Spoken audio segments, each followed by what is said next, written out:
Hello everyone, আসসালামু আলাইকুম। স্বাগতম সবাইকে। আমি মোহাম্মদ আব্দুল নোমান। তো আজকে আমরা হচ্ছে আদর্শ গ্যাস ও গ্যাসের গতিতত্ত্ব এই চ্যাপ্টারটা ভালো মতো শেষ করব। তো এই চ্যাপ্টারে মোটামুটি যা কিছু আছে এবং বোর্ডের জন্য অ্যাটলিস্ট হচ্ছে যতটুকু পড়া দরকার আমরা কম সময়ের মধ্যে চেষ্টা করব সব কিছুই পড়ায় দেওয়ার জন্য। সবগুলো টপিকই মোটামুটি আমরা ভালো মতো শেষ করব। আচ্ছা, তো এই ক্লাসটা করলে তোমার আর মোটামুটি হচ্ছে যে আর অন্য কোনো ক্লাস দেখা লাগবে না থিওরিগুলো আর কি বোঝার জন্য। এটা হচ্ছে শেষ মুহূর্তের জন্য। এখানে সূত্রের যে প্রমাণগুলো আছে সেগুলো আমি দেখাইতে খুবই ইচ্ছুক ছিলাম, বাট সময় স্বল্পতার জন্য সেগুলো দেখানো হয়তো সম্ভব হবে না। But still one shot class হিসেবে যতটুকু পরীক্ষা প্রিপারেশনের জন্য থিওরিগুলো আমাদের ডিটেলসে জানা দরকার আমরা সেগুলো জানবো। সূত্রের প্রমাণগুলো আমরা স্কিপ করে যাব, বাট কেউ যদি ইন্টারেস্টেড থাকো বই থেকে সূত্রের প্রমাণগুলো দেখতে পারো, অথবা আমাকে পার্সোনালি মেসেজ দিলে আমি হচ্ছে আমার আগের যে ক্লাস বা আমার একাডেমিকের যে নেওয়া ক্লাস বা আগে যে ওয়ান শট ক্লাস আছে সেখানে আমি সূত্রের প্রমাণও বেশ কিছু দেখাইছি, সেগুলোর লিঙ্ক তোমাকে দিয়ে দিব। ওকে, তো চলো আমরা এই চ্যাপ্টারটা শুরু করি। আমার পরিচয় তো দিলাম, আমি হচ্ছে মোহাম্মদ আব্দুল রহমান, পড়াশোনা করছি বুয়েটের ট্রিপল ডিপার্টমেন্টে এবং আমার যে প্ল্যাটফর্ম সেটা হচ্ছে নোমান একাডেমি। তোমরা ইউটিউবে গিয়ে নোমান একাডেমি লিখে সার্চ করলেই দেখতে পাবা, অথবা অনেকেই তোমরা এখন নোমান একাডেমি চ্যানেলে ক্লাসটা হয়তো দেখতেছো। ওকে, ঠিক আছে, আসো শুরু করি। তো আদর্শ গ্যাস ও গ্যাসের গতিতত্ত্ব নামেই বুঝতে পারবা যে এই চ্যাপ্টার মধ্যে আদর্শ গ্যাস নিয়ে আলোচনা করা হচ্ছে এবং গ্যাসের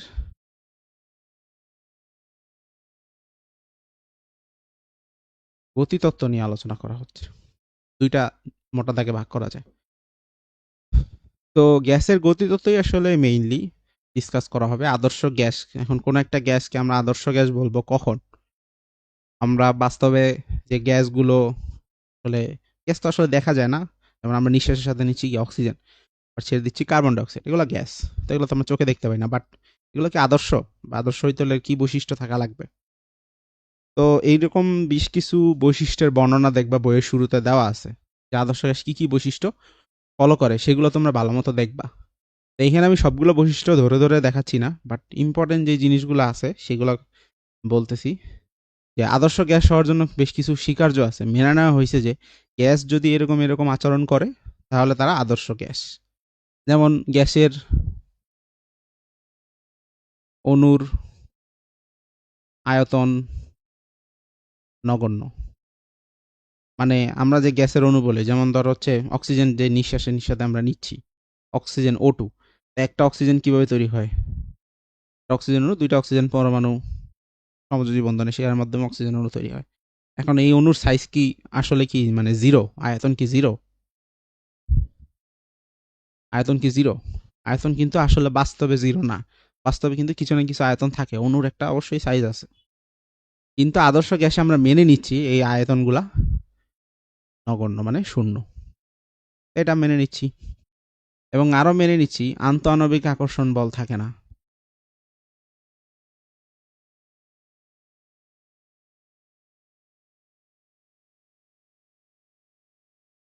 আন্তঃআণবিক কোনো আকর্ষণ বল নেই। অর্থাৎ একটা অণুর সাথে আরেকটা অণুর একটা আকর্ষণ বল কিন্তু অলওয়েজ থাকে। আন্তঃআণবিক যে আকর্ষণ বল এটা কিন্তু থাকে। একটা গ্যাসের মনে করো একটা পাত্রে, এখানে পাত্রের মধ্যে অনেকগুলা গ্যাসের অণু আছে, প্রত্যেকটা অণু কিন্তু প্রত্যেকটাকে মোটামুটি কি করে আকর্ষণ করে বাস্তবে। আর আদর্শ গ্যাসের ক্ষেত্রে আমরা ধরে নিচ্ছি আন্তঃআণবিক আকর্ষণ বল এখানে এক্সিস্ট করতেছে না, মেনে নিচ্ছি। আচ্ছা, তাহলে যেহেতু আন্তঃআণবিক আকর্ষণ বল নেই, তাহলে এখানে কোনো নিজস্ব স্থিতিশক্তি বা বিভব শক্তি এক্সিস্ট করে না। বিভব শক্তি এক্সিস্ট করে না। বিভব শক্তি মানে অভ্যন্তরীণ যে শক্তির মধ্যে দুইটা পার্ট আছে, যেমন অণুগুলো ছোটাছুটি করবে। তো এখানে দেখো বিভব শক্তি কনসেপ্টটা কিরকম, যে এটা একটা অণু, এটা একটা অণু, এদের মধ্যে যদি আন্তঃআণবিক বল থাকে সেটাকে স্প্রিং এর মডেল দিয়ে ব্যাখ্যা করা যায়। আমি আর ওই দিকে যাচ্ছি না। তো এর মধ্যে যদি আন্তঃআণবিক আকর্ষণ বল থাকে, মনে করা হয় যে এর মাঝখানে একটা স্প্রিং আছে, মনে করে নিতে পারি আমরা। তো অণুগুলো আকর্ষণ বিকর্ষণের কারণে যখন, আকর্ষণের কারণেই মূলত যখন একটা একটা কাছে চলে আসবে ধরো, তখন এই স্প্রিংটা সংকুচিত হইলো। এখন আমরা জানি স্প্রিং সংকুচিত হইলে হাফ কে এক্স স্কোয়ার, এরকম হচ্ছে স্প্রিং এর বিভব শক্তি বের করা হয়। বাট যদিও এই ফর্মুলা এখানে খাটবে না, বাট আইডিয়াটা এরকমই, যখন অণুগুলা কাছাকাছি আসবে তখন তাদের মধ্যে একটা বিভব শক্তি ডেভেলপ করবে। এই বিভব শক্তি গ্যাঞ্জাম আদর্শ গ্যাসের ক্ষেত্রে এক্সিস্ট করে না, কারণ আন্তরিক আকর্ষণ বলই তো নাই, তাহলে কোনো বিভব শক্তিও এখানে এক্সিস্ট করে না। তাহলে এখানে মোট শক্তি বলতে যেটা বোঝানো হয়, তার মধ্যে বিভব শক্তি এইটা থাকে না, তবে গতিশক্তি থাকে, এবং এই গতিশক্তি টেম্পারেচারের উপর নির্ভরশীল। কিভাবে নির্ভরশীল এগুলো আমরা দেখব। তো মোটা দাগে এরকম আরো অনেক পয়েন্ট আছে, বাট মোটা দাগে এগুলো হচ্ছে ইম্পর্টেন্ট কিছু পয়েন্ট, যে আদর্শ গ্যাস হওয়ার জন্য এই শর্তগুলা ফলো করতে হবে। তাহলে আদর্শ গ্যাস আসলে বাস্তবে এক্সিস্ট করে না। বাস্তবে আমরা যে গ্যাসগুলো মানে অক্সিজেন নেই, কার্বন ডাইঅক্সাইড ছাড়ি, দেখতে তো পাই না, ধরো অনুভব করি, যে গ্যাসগুলো অনুভব করি সবগুলোই আসলে বাস্তব গ্যাস, কোনোটাই আদর্শ গ্যাস না। আর থিওরিটিক্যালি আদর্শ গ্যাস এক্সিস্ট করে, এবং এই সকল বৈশিষ্ট্য আদর্শ গ্যাসে থাকবে। আচ্ছা, তো এটা যদি হয়, তাহলে গ্যাসের উপর যখন আমরা চাপ প্রয়োগ করব, তাপমাত্রা বাড়াবো বা কমাবো, তো গ্যাসের উপরে চাপ, তাপমাত্রা, আয়তন কিভাবে প্রভাব বিস্তার করে, এগুলো নিয়ে এক এক সময় এক একজন ডিসকাস করছে, এগুলোই আমরা দেখবো আস্তে আস্তে। তো আমরা কি কি শিখবো? প্রথমে গ্যাসের গতিতত্ত্বের মধ্যে আমরা বয়েল চার্লস সূত্রগুলো দেখব। বয়েল চার্লস, অ্যাভোগাড্রো, হ্যাঁ, তারপর রেনর চাপীয় সূত্র। এই রেনর চাপীয় সূত্রকে অনেকে গেলুসকের সূত্র বলে, দুইটাই হয়। এগুলো আছে মোটা দাগে দেখব, এদের গ্রাফ দেখব, লেখচিত্রগুলো দেখব।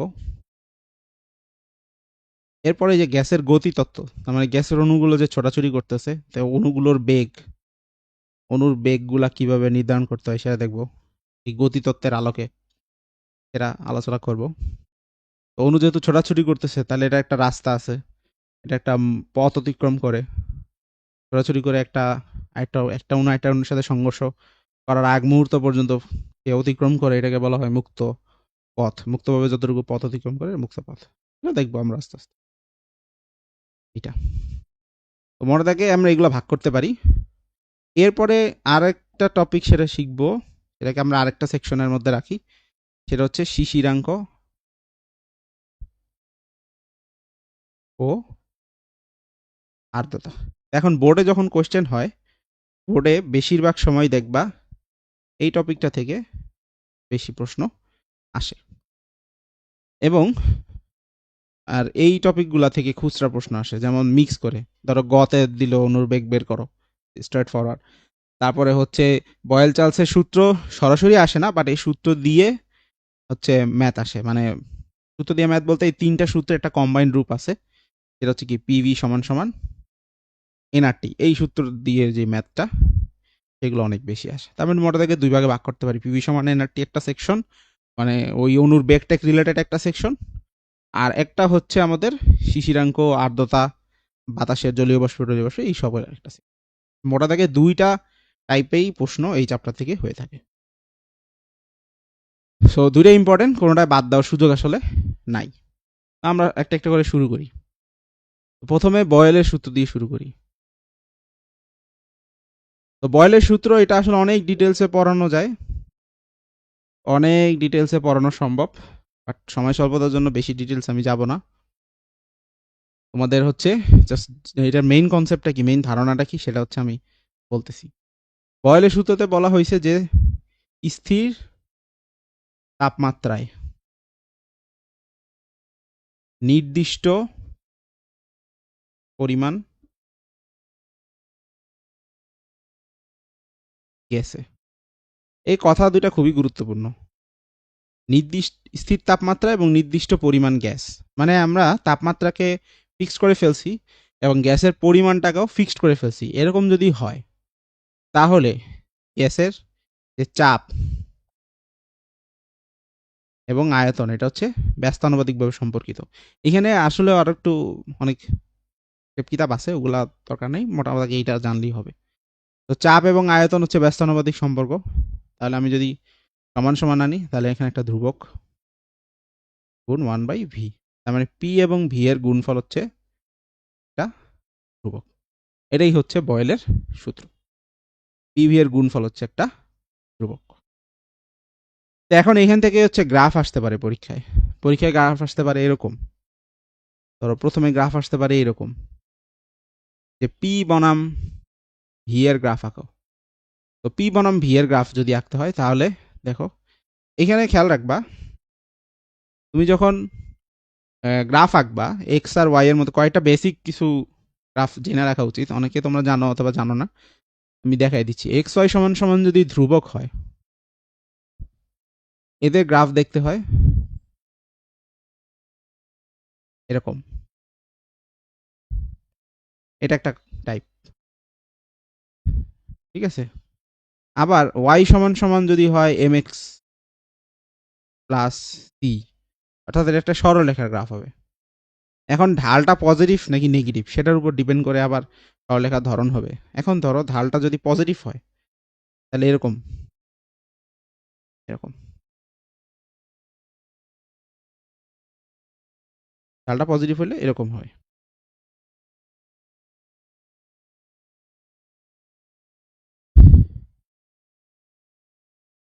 আর যদি ঢালটা আমার নেগেটিভ হয় তাহলে গ্রাফটা এরকম হয়। এক্স এর সহগ আর কি, ঢালটা যদি নেগেটিভ হয় তাহলে গ্রাফটা হয় এরকম, আর পজিটিভ হলে এরকম। সি এর মান পজিটিভ হলে মূল বিন্দুর উপরের দিকে থাকবে, সি এর মান নেগেটিভ হলে মূল বিন্দুর নিচের দিকে থাকবে। সি মান হচ্ছে ওয়াই অক্ষের ছেদক। এটা তোমার সরলরেখাতে মোটামুটি পারো। এই দুটো হচ্ছে সবার মানে মোটামুটি প্যাচ লাগে অনেকের। আরেকটা জিনিসে প্যাচ লাগে, সেটা হচ্ছে ওয়াই স্কোয়ার সমান সমান এক্স। এখানে এক্স এর সাথে ধ্রুব সংখ্যা থাকতে পারে 2x 3x 4x হোয়াটএভার, যাই থাকুক না কেন শেপটা এরকমই থাকবে। ওয়াই স্কোয়ার সমান যদি এক্স হয় তাহলে গ্রাফটার শেপ হবে এরকম, আর এক্স স্কোয়ার সমান যদি ওয়াই হয় তাহলে গ্রাফটার শেপ হবে। তাহলে এই দুটো হচ্ছে পরাবৃত্ত। ওয়াই স্কোয়ার সমান এক্স শেপটা হচ্ছে এরকম, এক্স সমান সমান ওয়াই শেপটা হচ্ছে এটা তোমরা পড়বা হায়ার ম্যাথ সেকেন্ড পেপারে কোনিক চ্যাপ্টারের মধ্যে, ঠিক আছে। তো এই হলো মোটা দাগে এই মোটামুটি চারটা শেপ মনে রাখলে দেখা যায় যে তেমন একটা ভুল হয় না। আচ্ছা, এই যে এক্স ওয়াই সমান সমান ধ্রুবক, এটা আসলে এই দিকেও আছে আবার এই দিকেও আছে, দুই দিকে আসলে এটা শুধু একদিকে দেখানো ভুল। এই দিকেও হয় এই দিকেও হয়, দুই দিকেই আসলে পসিবল। এটা হচ্ছে অধিবৃত্তাকার, এটাকে আর একটু স্পেশালি আয়তাকার অধিবৃত্তাকারও বলা হয়। আয়তাকার অধিবৃত্তাকার, ইংলিশে রেক্টেঙ্গুলার হাইপারবোলা, আয়তাকার অধিবৃত্ত। তো যেটা বলতেছিলাম, আমরা এখানে গ্রাফ আঁকার চেষ্টা করতেছিলাম। পিভি যদি ধ্রুবক হয়, এখন পি বসাইছি কোথায়? ওয়াই অক্ষতে। পি বসাইছি কোথায়? ওয়াই অক্ষতে। ভি বসাইছি কোথায়? এক্স অক্ষতে। তাহলে ওয়াই আর এক্স এর গুণফল হচ্ছে ধ্রুবক। তাহলে গ্রাফটা হবে কি এরকম, এবং এইদিকে এখন ভলিউম মানে আয়তন তার নেগেটিভ হয় না। এই পাশে মানে কি ভলিউম নেগেটিভ, প্রেশারও নেগেটিভ, এটা তো ধরবো না আমরা, এই জন্য এই পাশটা বাতিল। তাহলে পিবি এর গ্রাফ হচ্ছে এরকম, রেক্টেঙ্গুলার হাইপারবোলা বা আয়তাকার অধিবৃত্ত। এখন ধরো এরকম বললো, ঠিক আছে, পি এর সাথে 1/v এর গ্রাফ আঁকো। পি এর সাথে 1/v এর গ্রাফ আঁকো। তাহলে পি এর সাথে 1/v এর গ্রাফ আঁকবো। পি হচ্ছে আমার ওয়াই অক্ষতে আছে, এবার এক্স অক্ষতে কিন্তু ভি নাই, আমার এক্স অক্ষতে আছে হচ্ছে 1/v। তাহলে এক্স অক্ষতে যদি 1/v থাকে তাহলে আমরা সূত্রের মধ্যে ভি এর জায়গায় কি বসাবো? এই যে পি এর জায়গায় তো ওয়াই বসাইছি, কারণ পি হচ্ছে ওয়াই এক্সিসেই আছে। আর ভি এর জায়গায় বসানো লাগবে আমার 1/x, কারণ এক্স অক্ষতে আছে 1/v, তাহলে ভি মানে হলো আমার 1/x। তাহলে এইটা হলো কাহিনী। তাহলে এখন দাঁড়াচ্ছে ওয়াই সমান সমান ধ্রুবক ইন্টু এক্স। তাহলে এই যে ওয়াই সমান সমান এম এক্স, যেহেতু এখানে কোনো সি এর পার্ট নাই, মূল বিন্দুগামী হবে, তাহলে আমার একটা মূল বিন্দুগামী সরলরেখা, যদিও মূল বিন্দুতে এটা যাবে না, বাট তাও মূল বিন্দু ধরতে পারো, কারণ 1/v মূল জিরো মানে হচ্ছে ভি এর মানে ইনফিনিটি। এনিওয়ে ওই ওই তর্কে পরে যাব, আর এই হলো আসল ঘটনা। এখন আরেকটা কাজ করা যায়, সেটা হচ্ছে পিভি হলো এখানে বসালাম, ভি হলো এদিকে দিলাম। তো পিভি পুরাটাই হলো আমার এবার ওয়াই অক্ষতে, তাহলে পিভি পুরাটাই ওয়াই অক্ষতে, তাহলে পিভি এর জায়গায় লিখলাম ওয়াই, তাহলে ওয়াই সমান সমান ধ্রুবক। এইটার গ্রাফ দেখতে কেমন, এই দুটাও জেনে রাখো সরলরেখার মধ্যে, এটাও গুরুত্বপূর্ণ। এক্স সমান সমান ধ্রুবক যদি হয় তাহলে হচ্ছে এটা এরকম,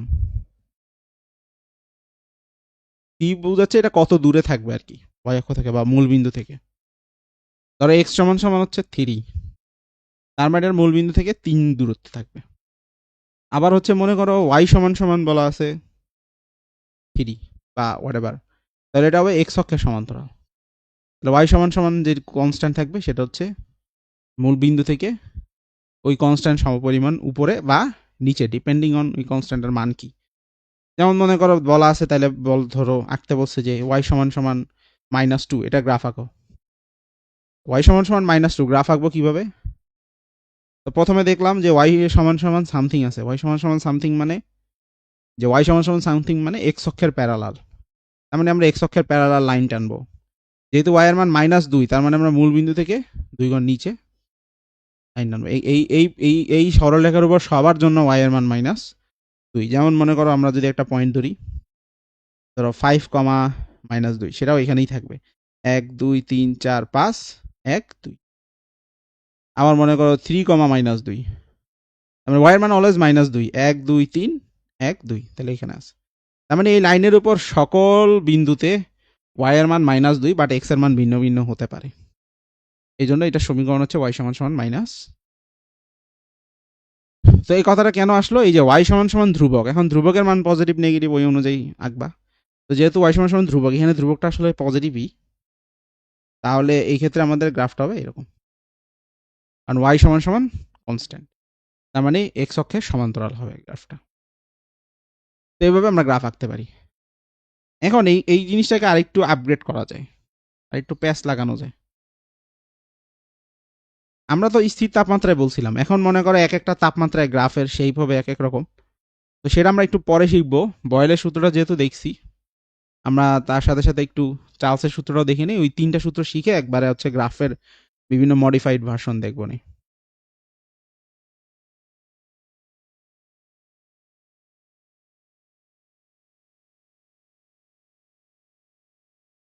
চার্লসের সূত্র, তো চার্লসের সূত্র কি, ওই একই অবস্থা। আগেরটা ছিল স্থির তাপমাত্রা এবং নির্দিষ্ট পরিমাণ গ্যাস, এবার স্থির তাপমাত্রা না, চার্লসের সূত্রে চাপ হবে স্থির, তাহলে স্থির চাপ। এবার চাপটা স্থির করে রাখছি আমরা, নির্দিষ্ট পরিমাণ কোনো গ্যাস, তাহলে চাপ স্থির থাকবে এবং গ্যাসের পরিমাণটাও নির্দিষ্ট থাকবে। এটা যদি হয় তাহলে আয়তন তাপমাত্রার সমানুপাতিক, অর্থাৎ যত তুমি টেম্পারেচার বাড়াবা গ্যাসের আয়তন বাড়তে থাকবে। আর আগের বার কি ছিল, চাপ এবং আয়তন ব্যস্তানুপাতিক, অর্থাৎ যত চাপ বৃদ্ধি করবা আয়তন কমতে থাকবে, আবার চাপ হ্রাস করলে আয়তন বেড়ে যাবে, ব্যস্তানুপাতিক সম্পর্ক। আর এইবার আয়তনের সাথে টেম্পারেচারের সম্পর্কটা দেখানো হয়েছে, যে টেম্পারেচারের সাথে সমানুপাতিক, অর্থাৎ টেম্পারেচার বৃদ্ধি করলে গ্যাসের আয়তন বেড়ে যাবে, এক্সপ্যান্ড করবে, গ্যাসটা প্রসারিত হবে। তাহলে এইখানেও আমরা লিখতে পারি এটা একটা ধ্রুবক গুণ টেম্পারেচার। অবশ্যই টেম্পারেচারটা কেলভিন স্কেলে হবে, আদর্শ একক কেলভিন স্কেলে। তাহলে ভি এর সাথে টি এর একটাই গ্রাফ আমরা দেখাইতে পারি। ধরো এদিকে ভি এদিকে টি, তাহলে ভি আর টি এরকম সমানুপাতিক, যদি এটা কেলভিন স্কেলে হয়। আর যদি সেলসিয়াস স্কেলে হয় তাহলে গ্রাফটা বাম দিকে আবার শিফট হয়ে যাবে। কেন? কারণ 0 কেলভিনের জন্য যে গ্রাফ, একই গ্রাফ -273 ডিগ্রি সেলসিয়াসের, তাহলে জিরোতে যেই জিনিসটা পাইলাম আমরা, আয়তন 0, 0 কেলভিনে আমার আয়তন হচ্ছে 0, কিন্তু -273 ডিগ্রি সেলসিয়াসে কিন্তু আবার আয়তন 0। অর্থাৎ এই একই গ্রাফটাই জাস্ট শিফট হয়ে যাবে যদি টেম্পারেচারটা কেলভিনে না দিয়ে সেলসিয়াসে দেই, বাট সাধারণত কেলভিনেই থাকবে। তাও যেহেতু বলছি গ্রাফটা একটু দেখাই, সেলসিয়াসের ক্ষেত্রে কেমন হবে। এটা যদি সেলসিয়াসের গ্রাফ আঁকতে চাও, টেম্পারেচারের সাথে আয়তনে কেমন সম্পর্ক, এরকম আঁকতে হবে। -273 ডিগ্রি সেলসিয়াসে গিয়ে আয়তন কি হয়, 0 হয়, পর আয়তন বাড়তে থাকে। 0 ডিগ্রি সেলসিয়াস মানে তো আর 0 আয়তন না, 0 ডিগ্রি সেলসিয়াস মানে হচ্ছে 273 কেলভিন, তখন কি আর আয়তন শূন্য থাকবে নাকি? তখন তো আয়তন শূন্য থাকবে না, তখন কিছু একটা থাকবে। আর 0 কেলভিনে অর্থাৎ -273 ডিগ্রি সেলসিয়াসে আয়তন হচ্ছে শূন্য হবে। এটাকে বলা হয় পরম শূন্য তাপমাত্রা। অনেক সময় সংজ্ঞায় আসে যে পরম শূন্য তাপমাত্রা কত, বা বলতে কি বুঝো। তো এটা টু বি স্পেসিফিক 0 কেলভিন, আর এটাকে সেলসিয়াসে আরও স্পেসিফিক্যালি -273.15 ধরা হয় অনেক জায়গায়। অনেক জায়গায় 273.15 ধরা হয়, বাট আমরা রাফলি -273ই বলবো, -273 বলবো। আচ্ছা, 273.15 ওইটা আবার আলাদা কাহিনী আছে, ওইটা বাদ দাও, -273ই লিখবা। তাহলে এটা গেল চার্লসেরটা। এরপর আসো অ্যাভোগাড্রো। অ্যাভোগাড্রো কি বলছে?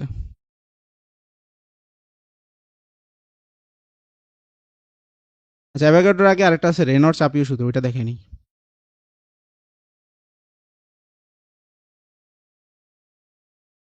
তো একটু আগে দেখলা যে চার্লসের সূত্রে চাপ স্থির থাকে, বয়েলের সূত্রে তাপমাত্রা স্থির থাকে। তাহলে আমরা দেখতেছি হচ্ছে চাপ, আয়তন এবং তাপমাত্রার মধ্যে সম্পর্কগুলা। তাহলে চাপ স্থির থাকে চার্লসের সূত্রে, এমনি মনে রাখতে পারো যে চাপ স্থির কোথায়? চার্লসের সূত্রে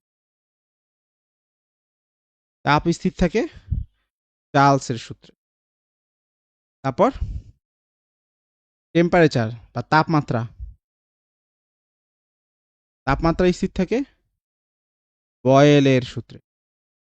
তাহলে চাপ স্থির থাকে চার্লসের সূত্রে, তাপমাত্রা স্থির থাকে বয়েলের সূত্রে। তাহলে আর বাকি থাকে কি? আয়তন।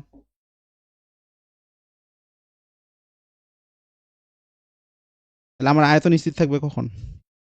আয়তন স্থির থাকবে এই যে রেনর তাপীয় সূত্র, বা এটাকে গে লুসাকের সূত্র বলতে পারি আমরা, কিছু কিছু বইয়ে গে লুসাকের সূত্র।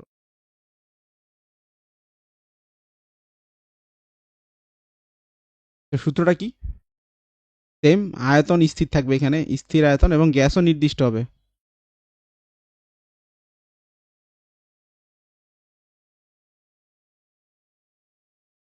স্থির আয়তন নির্দিষ্ট পরিমাণ গ্যাসের জন্য আমাদের যেহেতু চাপ স্থির, সরি আয়তন স্থির, তাহলে চাপের সাথে টেম্পারেচারের সম্পর্ক সেটা সমানুপাতিক। অর্থাৎ টেম্পারেচার বাড়াইলে আয়তন তো বাড়বেই, কিন্তু আয়তনকে যদি আমরা ফিক্সড করতে চাই তাহলে হচ্ছে প্রেশার বেড়ে যাবে। এটা হলো কনসেপ্ট। যেমন আমরা দেখলাম টেম্পারেচার বাড়াইলে আয়তন বাড়বে যদি পি ধ্রুবক থাকে। আচ্ছা, যদি পি ধ্রুবক না রাখে, আমরা যদি ভিটাকে ধ্রুবক রাখি, তাহলে হচ্ছে তখন প্রেশার বেড়ে যাবে। এটাই হলো কনসেপ্ট। ঠিক আছে, ভি বাড়তে দিব না, প্রেশার ধ্রুবক থাকবো না, কিন্তু ভিটাকে ধ্রুবক রাখবো, আয়তন আমরা কোনোভাবে বাড়তে দিব না। এটা হলে প্রেশার তখন বেড়ে যাবে। এটা হয় কিসের মধ্যে? যেমন মনে কর একটা সিলিন্ডার, সিলিন্ডার আছে, সিলিন্ডারের লোহার সিলিন্ডার, তো লোহার সিলিন্ডারে সব জায়গায় তো গ্যাস। তাহলে এখানে আয়তন আছে ধরো কথার কথা 10 লিটার, 10 লিটার গ্যাস আছে মনে করলাম। এখন আমি এখানে তাপমাত্রা বাড়াইতেছি, এখন গ্যাসগুলো তো আর বাইরে যাইতে পারতেছে না, কোনোভাবেই সম্ভব না। তাহলে আগেও গ্যাসের আয়তন ছিল 10 লিটার, এখন তাপ দিতেছি, এখনো স্টিল গ্যাসের আয়তন 10 লিটার, কিন্তু অণুগুলোর কি ছোটাছুটি বাড়ছে না? ছোটাছুটি বাড়ছে, তখন এটা পাত্রের এই যে সিলিন্ডারের লোহার গায়ে বেশি পরিমাণে ধাক্কা দিচ্ছে, বেশি ফোর্স জেনারেট করতেছে, বেশি প্রেশার দিচ্ছে, তার মানে ভিতরে প্রেশারটা তখন আস্তে আস্তে বেড়ে গেল। টেম্পারেচার বৃদ্ধি করে এভাবে প্রেশার বাড়ানো সম্ভব। ঠিক আছে, তাহলে এখানে পি আর টি সমানুপাতিক গেল। এবার আসো এই যে অ্যাভোগাড্রোর সূত্র, গেলুসকের সূত্র গেল, এবার আসো অ্যাভোগাড্রোর সূত্র।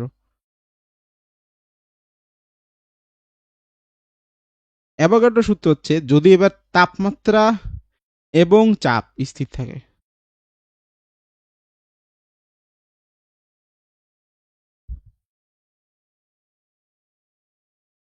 তাহলে আমার টেম্পারেচার স্থির এবং প্রেশার স্থির, এটা যদি হয়, তাহলে গ্যাসের আয়তন, এটা গ্যাসের মোল সংখ্যার উপর নির্ভরশীল। মোল সংখ্যা মানে অণুর সংখ্যা আর কি, অর্থাৎ বেশি অণু হইলে বেশি জায়গা দখল করবে, কম অণু হইলে কম জায়গা দখল করবে। তাহলে এখানে এন হলো মোল সংখ্যা। মোল সংখ্যার কনসেপ্ট এটা তোমরা কেমিস্ট্রিতে ভালো মতো শিখছো, এখানে আর তেমন বলার কিছু নাই। তারপর স্টিল মোল সংখ্যা মানে কি, এই যে আণবিক ভরের সাথে রিলেটেড। যেমন 1 মোল অক্সিজেন, এটা মানে হচ্ছে কত, 32 গ্রাম অক্সিজেন। আবার ধরো 1 মোল অ্যামোনিয়া, এটা মানে কি বোঝায়, 17 গ্রাম অ্যামোনিয়া। তো এরকম মোল সংখ্যা ভরের সাথে রিলেটেড। আবার অণুর সংখ্যার সাথেও রিলেটেড। 1 মোল অণু সেটা যেটাই হোক না কেন, সেটা মানে 6.022 10^23 অণু বোঝায়। সেম 1 মোল মানেই হলো এটা, 1 মোল মানেই 6.022 10^23 সংখ্যক অণু। এখন অণুর সংখ্যা আরো বেড়ে গেলে তখন মোল সংখ্যাও বেড়ে যাবে। অণুর সংখ্যা যদি হ্রাস পায় তাহলে মোল সংখ্যাও হ্রাস পাবে, ভরও হ্রাস পাবে, মানে একটা এটার সাথে সম্পর্কিত। তাহলে অণুর সংখ্যার সাথে দিয়েও লেখা যায়, এটা হলো অ্যাভোগাড্রো নাম্বার। এনে এনে মানে হচ্ছে এই যে অ্যাভোগাড্রো নাম্বার, বা নোমান একাডেমিও ভাবতে পারো, অ্যাভোগাড্রো নাম্বার এনে। ঠিক আছে, তাহলে 6.022 10^23 সংখ্যক অণু। এভাবে তুমি মোল সংখ্যা জিনিসটা বুঝতে পারো, এটা পরিমাণ নির্দেশ করার জন্য ব্যবহার হয়। এই হলো আমাদের 4টা ফর্মুলা। এখন 4টা যদি আমরা একবারে সামারাইজ করি, একসাথে নিয়ে আসি, তাহলে পি স্থির, এটা কার সূত্র, চাপ স্থির, চার্লসের সূত্র। চার্লস কি বলছে, পি সমানুপাতিক 1 বাই, সরি, ভি সমানুপাতিক পি। তার আগে ছিল বয়েলেরটা, সবার প্রথমে দেখছি বয়েলেরটা। বয়েলে কি বলছে, তাপমাত্রা স্থির, তাপমাত্রা স্থির, তাপমাত্রা স্থির হলে কি হবে, পি আর বি ব্যস্তানুপাতিক। তারপরে দেখলাম রেনর চাপীয় সূত্র যেটা, সেটা অথবা আমরা অ্যাভোগাড্রোর নাম্বারটা যেটা, পি এবং পি দুইটাই যদি স্থির রাখি, রেনরটা লাগবে না, আমরা অ্যাভোগাড্রোরটা লিখি। এটা দেখলাম ভি সমানুপাতিক হচ্ছে এন, মানে টেম্পারেচার এবং প্রেশার স্থির থাকলে আয়তন মোল সংখ্যার সমানুপাতিক। রেনরটাও লিখতে পারো, রেনরটা এই যে টি ছিল, পি ছিল, আর ভি ছিল, ভি স্থির ছিল, হচ্ছে রেনর চাপীয় সূত্র। সেক্ষেত্রে পি সমানুপাতিক টি, এটা আপাতত আমাদের লাগতেছে না, আমরা ফোকাস করবো হচ্ছে এই প্রথম তিনটায়। এখন এই তিনটাকে মার্জ করবো আমরা, তো এটা হিসাবে সুবিধার্থে ধরো এইটাকে আমি এভাবে লিখতে পারি, ভি সমানুপাতিক 1/p, ভি সমানুপাতিক টি, ভি সমানুপাতিক এন। তার মানে ভি হচ্ছে এই তিনটা প্যারামিটারের উপর ডিপেন্ড করতেছে।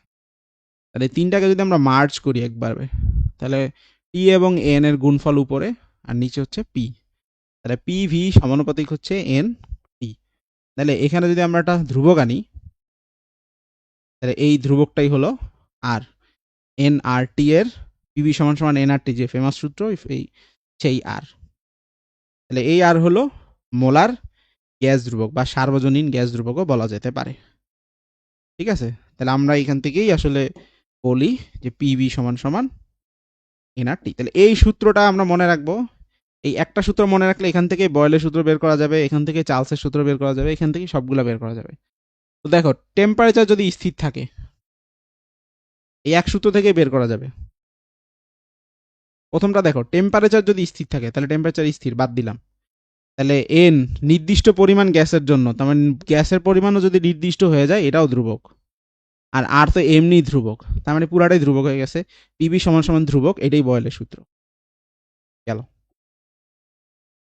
এবার আসো, চাপ যদি স্থির থাকে, তাহলে চাপ স্থির হয়ে গেল, এন আর নির্দিষ্ট পরিমাণ গ্যাস, আর তো এমনি ধ্রুবক, তাহলে ভি আর টি সমানুপাতিক, তার টেম্পারেচার বাড়াইলে ভলিউম বাড়বে, এটাই চার্লসের সূত্র হয়ে গেল। এবার দেখো অ্যাভোগাড্রোর ফর্মুলা, নির্দিষ্ট চাপ এবং নির্দিষ্ট তাপমাত্রায় এই যে আয়তন আর মোল সংখ্যা সমানুপাতিক। আর তো এইভাবে এমনি ধ্রুবক, ধ্রুবক তো দরকার নেই চিন্তা, একটা বাড়াইলে আর একটা বাড়বে, এই ধ্রুবক তো আর বাড়বে কমবে না। গেল। এবার আসলে যে রেনর সূত্র যেটা লাস্টেরটা, ভলিউম স্থির থাকলে নির্দিষ্ট পরিমাণ গ্যাসের জন্য প্রেশার আর টেম্পারেচার সমানুপাতিক, আর তো এমনিতেই ধ্রুবক, টেম্পারেচার বাড়লে প্রেশার পারবে। তাহলে এক ফর্মুলাতেই সবগুলো হয়ে যাচ্ছে এবং এটা খুবই গুরুত্বপূর্ণ সূত্র। এটাই আমরা মনে রাখবো। তাহলে এন নির্দিষ্ট হওয়া মানে কি? যদি পরিমাণ নির্দিষ্ট থাকে, নতুন করে কোনো গ্যাস আসলো না বা এখান থেকে কোনো গ্যাস বের হয়ে গেল না, তাহলেই তো পরিমাণ নির্দিষ্ট। ধরো একটা বেলুনের মধ্যে কিছু গ্যাস আছে, আমি এখন এটা টেম্পারেচার বাড়াই, চাপ বাড়াই, কমাই, যা ইচ্ছা তাই করি না কেন, বেলুন থেকে যদি কোনো গ্যাস বের হয়ে না আসে অথবা নতুন করে যদি কোনো গ্যাস বেলুনের মধ্যে না ঢোকে, তাহলে গ্যাসের আয়তন যতই বাড়ুক কমুক, প্রেশার যতই বাড়ুক কমুক, এন এর মান কিন্তু চেঞ্জ হবে না। তাহলে মোল সংখ্যা জিনিসটা পরিমাণের উপর নির্ভর করবে, অর্থাৎ কত গ্রাম গ্যাস ওখানে ছিল বা কয়টা পরমাণু বা কয়টা অণু গ্যাস ওখানে ছিল, অণুর পরিমাণ চেঞ্জ হচ্ছে কিনা।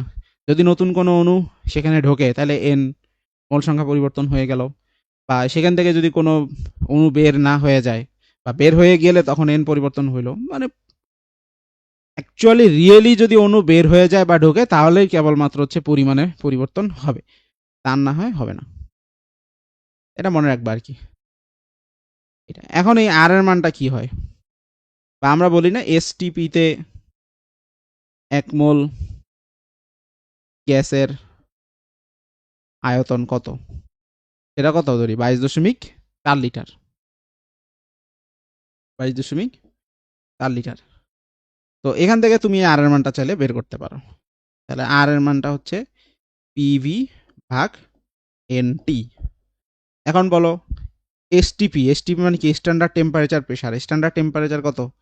0 ডিগ্রি সেলসিয়াস ওরফে 273 কেলভিন। তারপর স্ট্যান্ডার্ড প্রেসার কত? স্ট্যান্ডার্ড প্রেসার হচ্ছে 1 অ্যাটমসফিয়ারিক প্রেসার, 1 ATM। আমরা যদি মান বসাই পি 1 ATM, আয়তন কত হবে? 22.4 লিটার। এন এর মান 1 মোল, এই যে 1 মোল গ্যাসের আয়তন, এন এর মান 1 মোল, টেম্পারেচার 273 কেলভিন। এটা যদি তুমি হিসাব করো তাহলে আসবে 0.0821 লিটার এটিএম পার মোল পার কেলভিন। যে লিটার একক খেয়াল করো, লিটার গুণ এটিএম, লিটার এটিএম ভাগ হচ্ছে কি দিয়ে? মোল দিয়ে এবং কেলভিন দিয়ে, তাহলে পার মোল পার কেলভিন। এটা ক্যালকুলেশন করলে এটাই আসে। তো এটা হচ্ছে লিটার এটিএম এককে। এখন তুমি যদি বলো যে না আমি হচ্ছে একটু লিটার এটিএম এ করবো না, আমি একটু এসআই এককে জানতে চাই, সব কিছুই এসআই মানে একদম স্ট্যান্ডার্ড যে ইউনিটগুলো হয় সেটাতে জানতে চাই, হ্যাঁ সেটাও করতে পারো। তাহলে কি করবা? জাস্ট মানগুলোকে এসআই এককে বসাবা, আর কিছুই না। এই যে মানগুলোকে এসআই এককে বসাবা। এসআই একক কি? 1 ATM এ এসআই এককে কত হয়, এই এককগুলা কিন্তু ভালো মতো জানতে হবে, এককের রূপান্তরগুলা। 1 ATM মানে 101,325 প্যাসকেল, এটাই কিন্তু এসআই একক। 1 প্যাসকেল মানে 1 নিউটন/মিটার স্কোয়ার, এটাকেই 1 প্যাসকেল বলা হয়।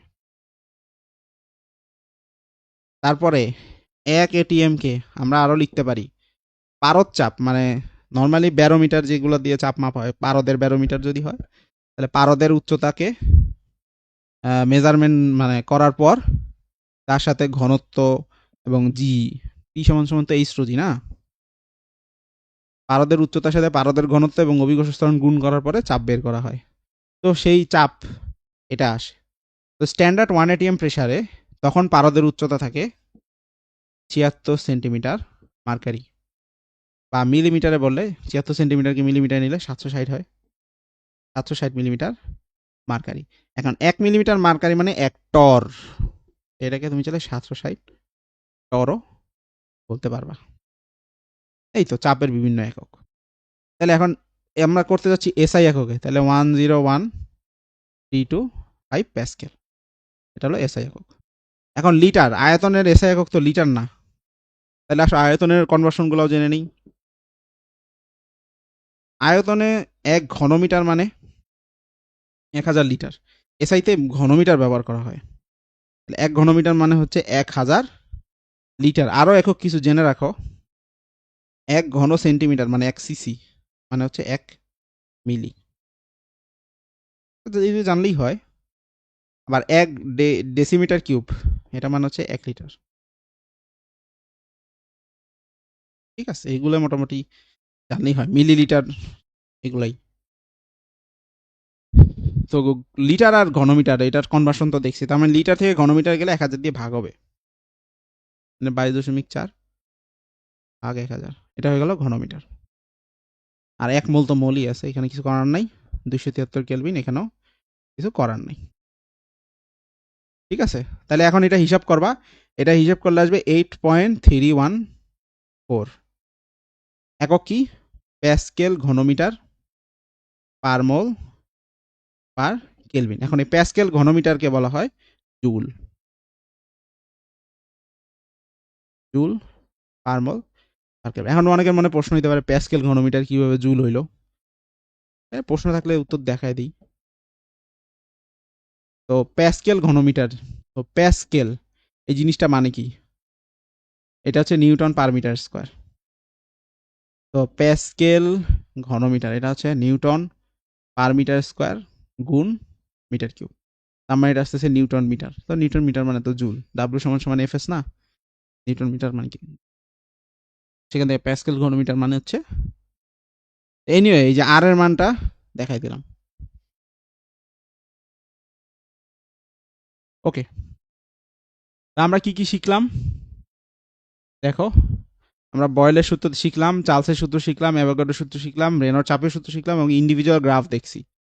এইবার যেহেতু আমরা সবগুলো সূত্র মোটামুটি শিখছি, এখন একটু কম্বাইন কিছু গ্রাফ দেখি, যে গ্রাফ থেকে কিছু প্রশ্ন যদি একটু অ্যাডভান্স হয় তাহলে কিভাবে উত্তর দিবা। অ্যাডভান্স একটা প্রশ্ন এরকম হইতে পারে, ধরো এরকম পি ভার্সেস ভি এর গ্রাফের 2টা বা 3টা গ্রাফ দেওয়া আছে একসাথে। পিভি এর গ্রাফ তো এরকম অধিবৃত্তাকার হবে বয়েলের সূত্রের জন্য, তাহলে এটা একটা দেওয়া আছে। আবার মনে করো এরকম একটা গ্রাফ দেওয়া আছে, তো বললো এটা টেম্পারেচার T1, আর এই পাশে যে গ্রাফটা এটা টেম্পারেচার হচ্ছে T2। এখন প্রশ্ন করলো এই T1 এবং T2 এই দুইটার মধ্যে কোনটা টেম্পারেচার বড় বা বেশি, সেটা কিভাবে করবো? আমরা জানি পিভি এর গ্রাফ মধ্যবৃত্তাকার হয়, দুইটার মধ্যে কোনটার তাপমাত্রা বেশি সেটা আবার বের করবো কিভাবে। এটা বের করার জন্য আমরা ওই জেনারেল ফর্মুলাটার হেল্প নিব, পিভি সমান সমান এনআরটি। এটা আমাকে বয়েলের সূত্র গ্রাফ দিলেও আমরা হিসাবে সুবিধার জন্য আমরা টেম্পারেচারের যেহেতু ভ্যালুটা বাইর করতে চাচ্ছি, তো আমরা অন্য আরেকটা প্যারামিটারকে কনস্ট্যান্ট ধরে নিব। যেমন মনে করো তুমি চলে পি কে কনস্ট্যান্ট ধরতে পারো, সেক্ষেত্রে এরকম একটা লাইন টানবা। মানে এরকম লাইন টানার অর্থ হচ্ছে এই পয়েন্টের প্রেশার যা, এই পয়েন্টের প্রেশারও তা। যেমন এইখানে প্রেশার যদি মনে করো 2 atm হয়, তাহলে এই পয়েন্টও 2 atm, এই পয়েন্টও 2 atm, সবগুলা পয়েন্টই কিন্তু 2 atm বোঝায়। সো এরকম ভাবে তুমি একটা দাগ দিতে পারো, অথবা এরকম লম্বা একটা দাগ দিতে পারো। অর্থাৎ এইখানের আয়তন যদি 10 লিটার হয়, প্রত্যেকটা পয়েন্টের আয়তনই আসলে 10 লিটার বোঝাবে। তো যে কোনো একটা কাজ করতে পারো। তা আমি হচ্ছে এরকম একটা লাইন টান দিলাম, তার মানে এইখানে প্রেশার যা, এখানে প্রেশার তা, তার মানে প্রেশার হচ্ছে আমি সেম রাখছি। তো পি কে সেম করে ফেলছি, আর নির্দিষ্ট পরিমাণ গ্যাস এটা ধ্রুবক, তার মানে ভি এবং টি সমানুপাতিক, অর্থাৎ যার ভলিউম বেশি হবে সেটারই টেম্পারেচার আসলে বেশি। তাহলে দেখো এই দুইটা পয়েন্টের মধ্যে কার ভলিউম বেশি, আয়তন কার বেশি? তাহলে এই পয়েন্টে আয়তন কি বেশি, নাকি এই পয়েন্টে আয়তনের মান বেশি? এই পাশের পয়েন্টটাই যে এখানে আয়তন বেশি হলো না এখানে আয়তন বেশি হলো? এটা আয়তন বেশি, এটা দূরে, ভলিউমের মান এটা ধর 5 লিটার, 10 লিটার। তাহলে এই গ্রাফের এই পয়েন্টটায়, এই পয়েন্টটা খেয়াল করো, নির্দিষ্ট চাপে যার আয়তন বেশি তার তাপমাত্রা বেশি হবে, যার আয়তন কম, নির্দিষ্ট চাপে যার আয়তন কম তার তাপমাত্রা কম হবে। তাহলে এখানে T1টা বড়, T2টা ছোট। তাহলে এইটা হলো বড় তাপমাত্রা, অর্থাৎ তাপমাত্রা বাড়লে গ্রাফ হচ্ছে ডান দিকে শিফট করতে থাকবে। এটাই হলো ব্যাখ্যা। এরকম প্রশ্ন কিন্তু আসতে পারে। আবার আরেকটা গ্রাফের প্রশ্ন আমরা সমাধান করি, সেটা হচ্ছে এবার পি ভার্সেস ভি না দিয়ে ধরো আমরা আরেকটা শিখছি না, পি আর 1/v, ওটাও তো শিখছি, এটাতে শিখছি। তো এটার গ্রাফ দেখতে কেমন হয়? এটার গ্রাফ দেখতে হয় এরকম সোজা, এরকম এটা একটা গ্রাফ আছে ধরো, আবার এরকম আরেকটা গ্রাফ আছে। তো এটা ধরলাম T1, এটা ধরলাম। তাহলে এই দুইটা টেম্পারেচারের মধ্যে কোন টেম্পারেচারটা আবার বড় হবে? তাহলে আসো আবারও সূত্র লিখি। সূত্র পিভি সমান এনআরটি। তাহলে একই রকম ভাবে আমরা দেখতে পাচ্ছি এন এবং আর কনস্ট্যান্ট, এটা তো ঠিক আছে। আমরা যদি 1/v কে ধ্রুবক ধরি, অর্থাৎ এই বরাবর একটা লাইন টানি, অর্থাৎ 1/v কে ধ্রুবক ধরে ফেললাম। তো 1/v ধ্রুবক মানে তো ভিও ধ্রুবক। বা এটা যদি বুঝতে কষ্ট হয় তাহলে এভাবে ভাবতে পারো, ভিটাকে ওই পাশে নিয়ে গেছি, তাহলে 1/v এগুলো তো ধ্রুবক, তাহলে টি/ভি 1/v তো এখানে আছে, মানে এটাও গেছে ধ্রুবক। তাহলে প্রেশারের সাথে শুধুমাত্র সম্পর্ক থাকে কার? টেম্পারেচারের। তার মানে ভি যেহেতু স্থির করে ফেলছি আমরা, 1/v কে অ্যাকচুয়ালি স্থির করছি কি 1/v কে, তো 1/v স্থির করলে কি হবে? ভি এর মান হবে 1/ধ্রুবক, তো 1/ধ্রুবক মানে কি ধ্রুবক না? এটাই তো বুঝাইতে চাচ্ছি আর কি। তো 1/v কে ধ্রুবক ধরছি মানে আসলে ভি কেই ধ্রুবক ধরছি। তো যেহেতু ভি কনস্ট্যান্ট, এন এবং আর দুইটাই কনস্ট্যান্ট, তাহলে প্রেশার আর টেম্পারেচার সমানুপাতিক। তার মানে যার প্রেশার বেশি এই দুইটা পয়েন্টের মধ্যে, যে দুইটার প্রেশার কি কার বেশি, যে নিচেরটা হলো কম উপরেরটা বেশি, তার মানে এইখানে প্রেশার বেশি, তাই এই পয়েন্টের টেম্পারেচারও বেশি হবে। চলো ব্যাক। এই ধরনের কিছু ক্রিটিক্যাল এমসিকিউ কিন্তু পরীক্ষায় আসতে পারে, তো জেনে রাখবা আর কি এরকম। তাহলে তোমাদের জন্য একটা কাজ থাকবে, তোমরা হচ্ছে বলবা এই গ্রাফের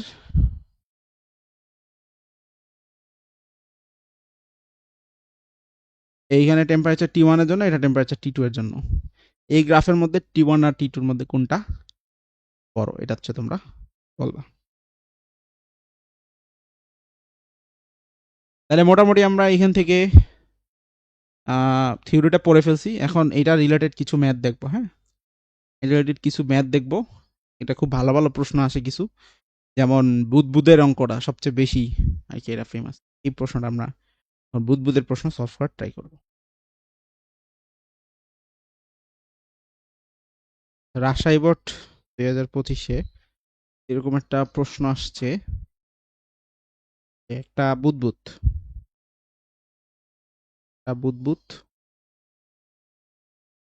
হ্রদের তলদেশে উৎপন্ন হয়ে যখন উপরে আসছে তখন তার ব্যাস দ্বিগুণ হয়। একটা বুদবুদ, একটা হ্রদের, হ্রদ মানে তো পানি, পানির হ্রদ, তো এই তলদেশে উৎপন্ন হয়েছে, দেন এটা উপরে যখন আসছে তখন ব্যাস দ্বিগুণ হয়েছে। তো এই ক্ষেত্রে পানির গভীরতা কত? গভীরতা ধরলাম এইচ। তাহলে এখন দেখো এখানে বয়েল চার্লসের সূত্র, ওই পিভি সমান এনআরটির ইফেক্টটা কি? তো এইখানে যখন বুদবুদটা উৎপন্ন হয়েছে, এখানে একটা প্রেসার আছে, এখানে একটা আয়তন আছে, এখানে একটা টেম্পারেচার আছে, এখানে মোল সংখ্যাও আছে। তো যেহেতু একই বুদবুদ, মানে বুদবুদটা এখান থেকে এখানে আসছে, সাইজটা বড় হয়ে গেছে, ব্যাস দ্বিগুণ হয়ে গেছে। তার মানে আগে ব্যাস যদি হয় ডি, এখন ব্যাস হয়ে গেছে 2D। তো সাইজ বড় হয়ে গেছে স্বাভাবিক। তো ব্যাস দ্বিগুণ হলে আয়তনও কি দ্বিগুণ হবে? এটার উত্তর হচ্ছে না। আয়তন মানে কি, গোলক যদি ধরি বুদবুদটাকে, 4/3 পাই আর কিউব, ব্যাসার্ধ কিউব। এখন তুমি ব্যাসার্ধকে কি বলতে পারো, ব্যাসের মাধ্যমে যদি লেখো, তাহলে ব্যাসকে অর্ধেক করলেই ব্যাসার্ধ হয়, তাই না? তার মানে 4/3 পাই ডি কিউব ভাগ হচ্ছে 8। তো এই সংখ্যাগুলোর দিকে তোমার তাকানোর দরকার নাই, সংখ্যাগুলো বাদ দাও। তাহলে আয়তন আসলে ব্যাসের সাথে কিভাবে সম্পর্কিত? কিউব সম্পর্কিত, মানে ঘনের সমানুপাতিক। তার মানে ব্যাস যদি ডাবল হয় তাহলে ব্যাসার্ধ ডাবল হবে, যে ব্যাসার্ধ আর ব্যাসের সমানুপাতিক একই সম্পর্ক, অর্থাৎ ব্যাসার্ধের সাথেও কিউব সমানুপাতিক, ব্যাসের সাথেও কিউব সমানুপাতিক। মানে ব্যাস যদি ডাবল হয় তাহলে ডাবল 2, অর্থাৎ 2 এর কিউব মানে 8 গুণ হবে হচ্ছে আয়তন। এটা হলো কথা। তার মানে এটা হলো পূর্বের ব্যাস যদি হয় ডি, পূর্বের ব্যাস যদি হয় ডি, তা আয়তন যদি হয় ভি, নতুন ব্যাস হবে 2D, আয়তন হয়ে যাবে 8V। তার মানে আমার নিচে এখানে আয়তন হচ্ছে ভি, আর এখানে আয়তন হচ্ছে 8V। গেল, আয়তনের ব্যাপারটা তো গেল। এবার টেম্পারেচার। এখন টেম্পারেচার নিয়ে প্রশ্নে কিছু বলা নাই। প্রশ্নে যদি কিছু বলা না থাকে তাহলে ধরে নিবা যে তাপমাত্রা সব জায়গায় সমান। আর যদি প্রশ্নে বলা থাকে তাহলে খুব ভালো মতো খেয়াল করবা কি বলা আছে। আপাতত এই মাত্র আমরা টেম্পারেচার সমান ধরেই করি। তো এইখানে যে পরিমাণ টেম্পারেচার, এখানের পরিমাণ টেম্পারেচার একই, টিও সমান। যেহেতু এই ক্ষেত্রে বললাম যে এইখানে এই বুদবুদটা আসলে যতটুকু পরিমাণ গ্যাস আছে উপরে উঠলো পরিমাণ একই থাকবে, জাস্ট আয়তনটা বড় হয়ে গেছে। তো এখানে মনে করো 1 গ্রাম যদি মিথেন গ্যাসের বুদবুদ হয় তাহলে উপরে গেলে 1 গ্রামই আছে, তার মানে মোল সংখ্যাও এখানে পরিবর্তন হয় নাই, এন এনই আছে। চাপটা কিন্তু পরিবর্তন হয়েছে কেমনে খেয়াল করো। উপরে আছে শুধুমাত্র বায়ু, তাহলে বায়ুর যে চাপ সেটা ই এ লিখি সংক্ষেপে, বায়ুর যে চাপ সেটা ছিল উপরে। কিন্তু নিচে কি আছে, নিচে কিন্তু বায়ু চাপের সাথে সাথে এই পানির চাপও আছে, অর্থাৎ এইচ রো জিও আছে। তার নিচে চাপ কিন্তু বেশি, এটাই হওয়ার কথা। যেহেতু টেম্পারেচার এবং মোল সংখ্যা স্থির, তাহলে এটা বয়েলের সূত্র। তাপমাত্রা স্থির থাকলে বয়েলের সূত্র কি বলে, আয়তন কম চাপ বেশি। আর ব্যস্তানুপাতিক সম্পর্ক, তার মানে আয়তন বেশি চাপ কম। ঠিক আছে, তাহলে আমরা যদি এটা ম্যাথ করি তাহলে দেখো আমরা জানি পি ভি সমান এন আর টি। এখন দুইটা কেস, একটা হলো নিচের কেস, একটা উপরের কেস। তাহলে প্রথমটার ক্ষেত্রে যদি ধরি P one V one N one আর টি ওয়ান, আর দ্বিতীয়টার ক্ষেত্রে যদি ধরি P two V two N two R T two, তাহলে দেখো এখানে অনেক কিছুই মিল আছে। এন ওয়ান আর এন টু আসলে সেম, এটাকে আমি 1 ধরলাম, এই পাশে উপরেরটাকে 2 ধরলাম। তাহলে এন সেম আছে, টিও সেম আছে, তার মানে এন ওয়ান আর N two same, T one আর টি টু সেম, তাহলে আর ওয়ান টু ধরার দরকার কি, টেম্পারেচারও সেম। তাহলে এখানেও এনআরটি এখানেও এনআরটি, তাহলে পি ওয়ান ভি ওয়ান সমান পি টু ভি টু, এটা একবারে লিখে দেওয়া যায়। তাহলে বয়েলের সূত্রে আমরা এটা একবারে সরাসরি লিখতে পারি পি ওয়ান ভি ওয়ান সমান পি টু। এখন যদি টেম্পারেচার ভিন্ন হইতো তাহলে তো এভাবে লিখতে পারতাম না, তখন কি করতা, তখন হচ্ছে এই টি ওয়ান টি টু তা থাকতো। তখন দেখো এন আর মিলাইলা, তাহলে P one V one divided by T one হচ্ছে NR, T two V two divided by T two সেটাও আবার এনআর। তো তখন লিখতা P one V one by T one সমান P two V two by T two, দুইটাই NR. এনআরটা লেখা লাগবে না, এই যেহেতু এখানে টি ওয়ান টি টুও সেম, তাহলে টেম্পারেচারও সেম, তাহলে আর টি ওয়ান টি টুও লেখা লাগবে না। এক কথায় মান বসায় দাও। নিচে চাপ কত, নিচে চাপ হচ্ছে বাতাসের চাপ যোগ এইচ রো জি, নিচের আয়তনটা আমরা ধরছি ভি, উপরে হচ্ছে শুধু বাতাসের চাপ আর আয়তন হচ্ছে 8 ভি। তাহলে এখান থেকে দেখো ভিও কাটা যায়, তো বাতাসের চাপ এইচ রো জি সমান সমান 8 ইন্টু বাতাসের চাপ। এইচ বের করতে হবে, তাহলে এইচ সমান সমান কি 8 ইন্টু বাতাসের চাপ মাইনাস বাতাসের চাপ ভাগ রো, তাহলে 7 ইন্টু বাতাসের চাপ রো, এটাই হচ্ছে উত্তর। এখন তুমি মান বসাও, এখন বাতাসের চাপ মুখস্থ বসাও। দেখো এখানে সব এসআই এককে করবা, তাহলে বাতাসের চাপও এসআই এককেই বসাবা। প্রশ্নে দেওয়া থাকলে সেটাই বসাবা, না দেওয়া থাকলে মুখস্থ বসাবা। পানির ঘনত্ব একই কথা, প্রশ্নে দেওয়া থাকলে সেটাই বসাবা, না দেওয়া থাকলে মুখস্থ বসাবা। তো ওইখানে যে প্রশ্নটা, বোর্ডের প্রশ্নটা সেখানে দেওয়া ছিল বায়ুচাপ দেওয়া ছিল 10⁵ প্যাসকেল এবং পানির যে ঘনত্ব সেটা ছিল 1020। সমুদ্রের লবণাক্ত পানি, ঘনত্ব একটু বেশি, হ্রদ না হয়তো সমুদ্র টমুদ্র হবে আর কি। যাই হোক, জিয়ার মান 9 পয়েন্ট, সব এসআই এককে করবা, তারপর এটা ক্যালকুলেশন করবা। ক্যালকুলেশন করলে তুমি ফাইনাল এইচ এর মান পেয়ে যাবা, এটা আসবে কিসে, মিটারে। তাহলে এইভাবে আমরা হ্রদের গভীরতা বের করতে পারি। তো এইখানে একটা জিনিস দেখার আছে, সেটা হচ্ছে এখানে কিন্তু টেম্পারেচার সেম ছিল, বাট কিছু প্রশ্ন এরকমও কিন্তু হইতে পারে যে টেম্পারেচার সেম না। আসো দেখো সেটা কিভাবে করবা।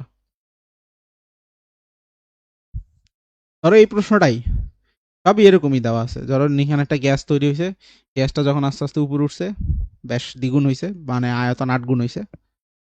জাস্ট এটা বললো যে নিচে টেম্পারেচার একরকম উপরে টেম্পারেচার আরেক রকম। তো বলে দিল এরকম যে হ্রদের বা ওই সাগরের, যেটাই হোক হ্রদের বা সাগরের যেটাই হোক না কেন, তলদেশের তাপমাত্রা ধরো দেওয়া আছে হোয়াট এভার, জানি না কিছু একটা হবে আর কি। এই ধরো তলদেশের তাপমাত্রা কত ধরবো, 17 ডিগ্রি সেলসিয়াস। আর ওই যে উপরে, মানে বায়ুর তাপমাত্রা বললে এটা তো উপরের তাপমাত্রাই বোঝায়, এটা ধরো 27 ডিগ্রি।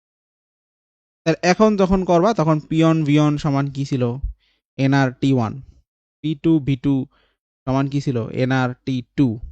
তাহলে এই যে টি ওয়ান দিয়ে ভাগ করে দাও, তাহলে পিয়ন ভিয়ন ডিভাইডেড বাই টি1 যেটা হলো nr, p2v2 ডিভাইড বাই টি2 সেটাও nr। তাহলে এটা লিখতে পারবা সরাসরি, সরাসরি এভাবে লিখে করলেও হবে। তোমাকে বারবার পিভি সমান সমান nr_t ওটা লিখতে হবে না, তুমি ডাইরেক্ট মুখস্থ এটা লিখলেও হবে, সিম্পল। এখন জাস্ট টেম্পারেচারটা বসাই দিবা, এই তোমার আর কোনো কাজ নাই। তাহলে p1 আমরা ধরছি নিচের গুলাকে, নিচের চাপ হচ্ছে বাতাসের চাপ যোগ এইচরোজি, নিচের আয়তন ছিল ভি, নিচের টেম্পারেচার হচ্ছে 17 ডিগ্রি সেলসিয়াস, তার মানে 290 কেলভিন। কেলভিনে বসাবা অঙ্কগুলা, এসআই একক সব ঠিক আছে। চাপ উপরের চাপ 2 মানে সব উপরের গুলা, এটাকে ঠিক করে নিবা, নাহলে প্যাস লাগাবা না। দেখা গেল চাপ বসাইছো এইটার, আয়তন বসাইছো এইটার, মানে মিক্স করে বসাবা না। এখানে খেয়াল রাখতে হবে যেটা চাপ ওইটার আয়তন ওইটার টেম্পারেচার, আবার এই পাশে উপরের গুলা ওই উপরের চাপ উপরের আয়তন উপরের টেম্পারেচার সব এক ঠিকঠাক মতো বসাইতে হবে। জন্য 1 2 আগে দিয়ে নিবা, তাহলে আর ভুল হবে না।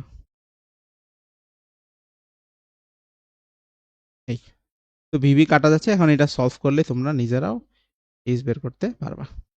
তাহলে এইভাবে আমরা হ্রদের গভীরতা বের করতে পারবো যদি টেম্পারেচার ভিন্ন হয়।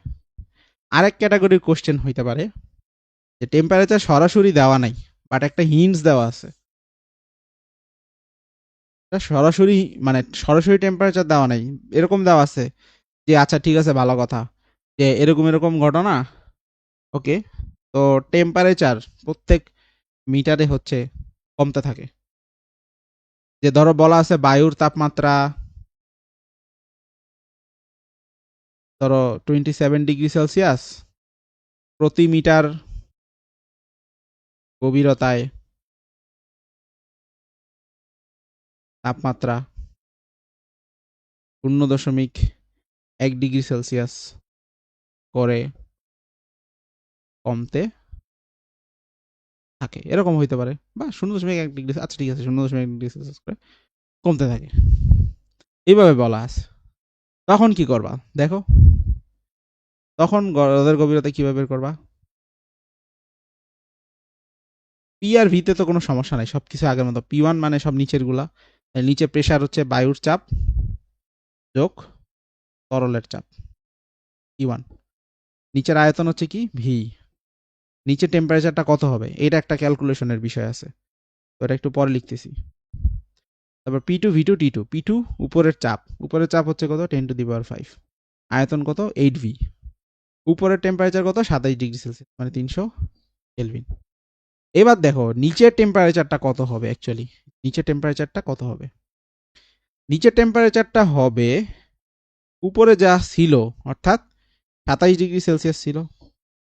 প্রশ্নে বলছে 1 মিটার করে যখন নিচে নামবা 0.1 ডিগ্রি সেলসিয়াস করে কমতে থাকবে, তার মানে 1 মিটার নিচে নামলে 0.1 মাইনাস হবে, 2 মিটার নিচে নামলে 2 ইন্টু 0.1 মাইনাস হবে, 3 মিটার নিচে নামলে 3 ইন্টু 0.1 মাইনাস হবে, অর্থাৎ প্রত্যেক মিটার 1 মিটার করে নামবা 0.1 ডিগ্রি সেলসিয়াস করে তাপমাত্রা হ্রাস পাইতে থাকবে। তাহলে আমি কতটুকু নিচে নামবো হ্রদের গভীরতা তো জানি না, এই জন্য এখানে আমরা মিটার নিচে নামবো, যাতে করে টেম্পারেচার হবে এটা। এখন অবশ্যই এটাকে কিসে নিতে হবে, কেলভিনে নিতে হবে, পুরোটার সাথে 273 যোগ করে দিতে। এটা হলো সেলসিয়াসের তাপমাত্রা, যে 0.1 ডিগ্রি সেলসিয়াস করে কমতে থাকে। তো ধরো হ্রদের গভীরতা ফর এক্সাম্পল হলো 100 মিটার, হ্রদের গভীরতা যদি 100 মিটার হয়, তাহলে প্রত্যেক 1 মিটারে 0.1 কমবে, তাহলে 100 মিটারে 10 ডিগ্রি সেলসিয়াস কমবে, তাহলে 27 ডিগ্রি সেলসিয়াস মাইনাস 100 ইন্টু 0.1, তার মানে বিয়োগ করলে আসবে 17 ডিগ্রি সেলসিয়াস। ওটাকে কেলভিনে নিবা না, আবার জন্য আমার কি করতে হবে 273 যোগ দিবা না। তাহলে এটা হলো হ্রদের তলদেশের তাপমাত্রা ইন সেলসিয়াস, যোগ করলাম 273 হয়ে গেল কেলভিন। তাহলে এটা হিসাব করো 300 মাইনাস 0.1 তাহলে এইখানে বসাই দিবা 300 মাইনাস 0.1, এখানে সব মান দিয়ে দিবা, মান বসায় দেন হচ্ছে ক্যালকুলেশন করবা। এই যে রো হচ্ছে 1000 বা 1020 হোয়াট এভার প্রশ্নে যা দেওয়া থাকে 9.8 আর ভিবিও কাটা যায়, জাস্ট ক্যালকুলেশন করে এইচটা সলভ করে বের করতে হবে। এই টাইপের বিভিন্ন প্রশ্ন আসতে পারে। তাহলে এই যে বয়েল চার্লস পিভি সমান সমান এনআরটি হচ্ছে কম্বাইন যে ফর্মুলাটা, এটা দিয়ে কিন্তু এই টাইপের প্রশ্ন খুব বেশি আসার সম্ভাবনা আছে, ভালো মতো এগুলা। ওকে, তারপরে আমরা আরেকটা প্রশ্ন সলভ করি বোর্ডের। এগুলো কিন্তু সব বোর্ডে আসে নাই, যেগুলা করালাম বোর্ডে যেটা আসছে সেটা প্রথমে, তারপরে মডিফাইড করে দিলাম আর কি, টেম্পারেচার চেঞ্জ করে কিন্তু পরীক্ষায় দিতে পারে। তবে কিছু কিছু বোর্ডে টেম্পারেচার চেঞ্জ করেও দিছিল, আমি খুঁজে পাচ্ছি না।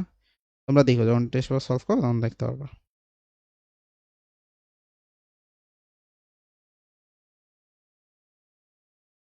তো এইগুলোই মোটামুটি সবগুলাই, বেশিরভাগই হচ্ছে এই ধরনের। আমি একটা গ্রাফ রিলেটেড ইস করাই।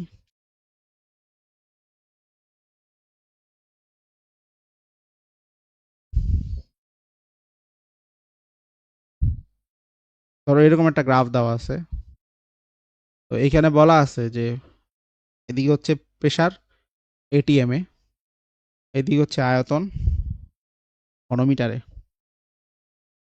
এখানে এটা দেওয়া আছে 4.8, আর এটা পয়েন্টের নাম এ, এই পয়েন্টের নাম হচ্ছে বি, এখানে দেওয়া আছে 1.2, তো এখানে দেওয়া আছে 0.02, এখানে দেওয়া নাই, এখানে ডি লেখা আছে। তো প্রশ্ন এটাই জিজ্ঞেস করছে যে বি বিন্দুতে গ্যাসের আয়তন কত, মানে এই পয়েন্টের আয়তনটা কত, এই আয়তনটাই আসলে জিজ্ঞেস করছে, অর্থাৎ ডি এর মানটা কত হবে। এখন দেখো এটা কিসের গ্রাফ, গ্রাফ দেখে বুঝতেছো পিভি এর গ্রাফ এবং অধিবৃত্তাকার, তার মানে এটা বয়েলের সূত্র।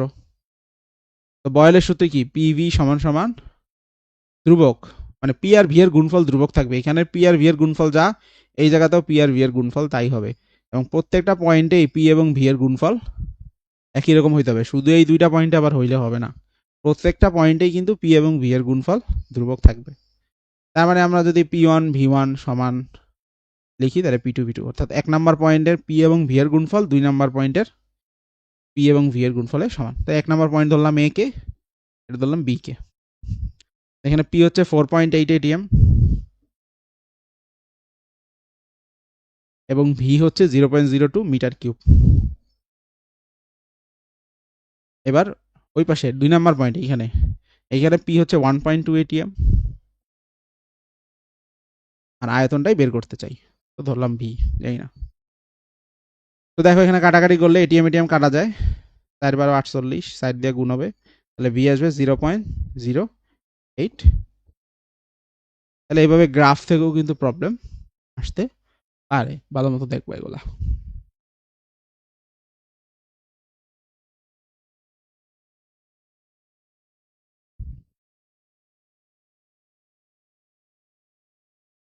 ওকে, তো গ্যাসের গতিতত্ত্বের মধ্যে আমরা এখন আস্তে আস্তে ঢুকি।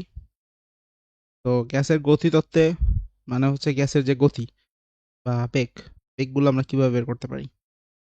তো দেখো এটা আসলে একভাবে প্রুফ করা যায়, প্রুফটা আমরা দেখবো না, বাট আইডিয়াটা কি সেটা আমি তোমাকে বলি।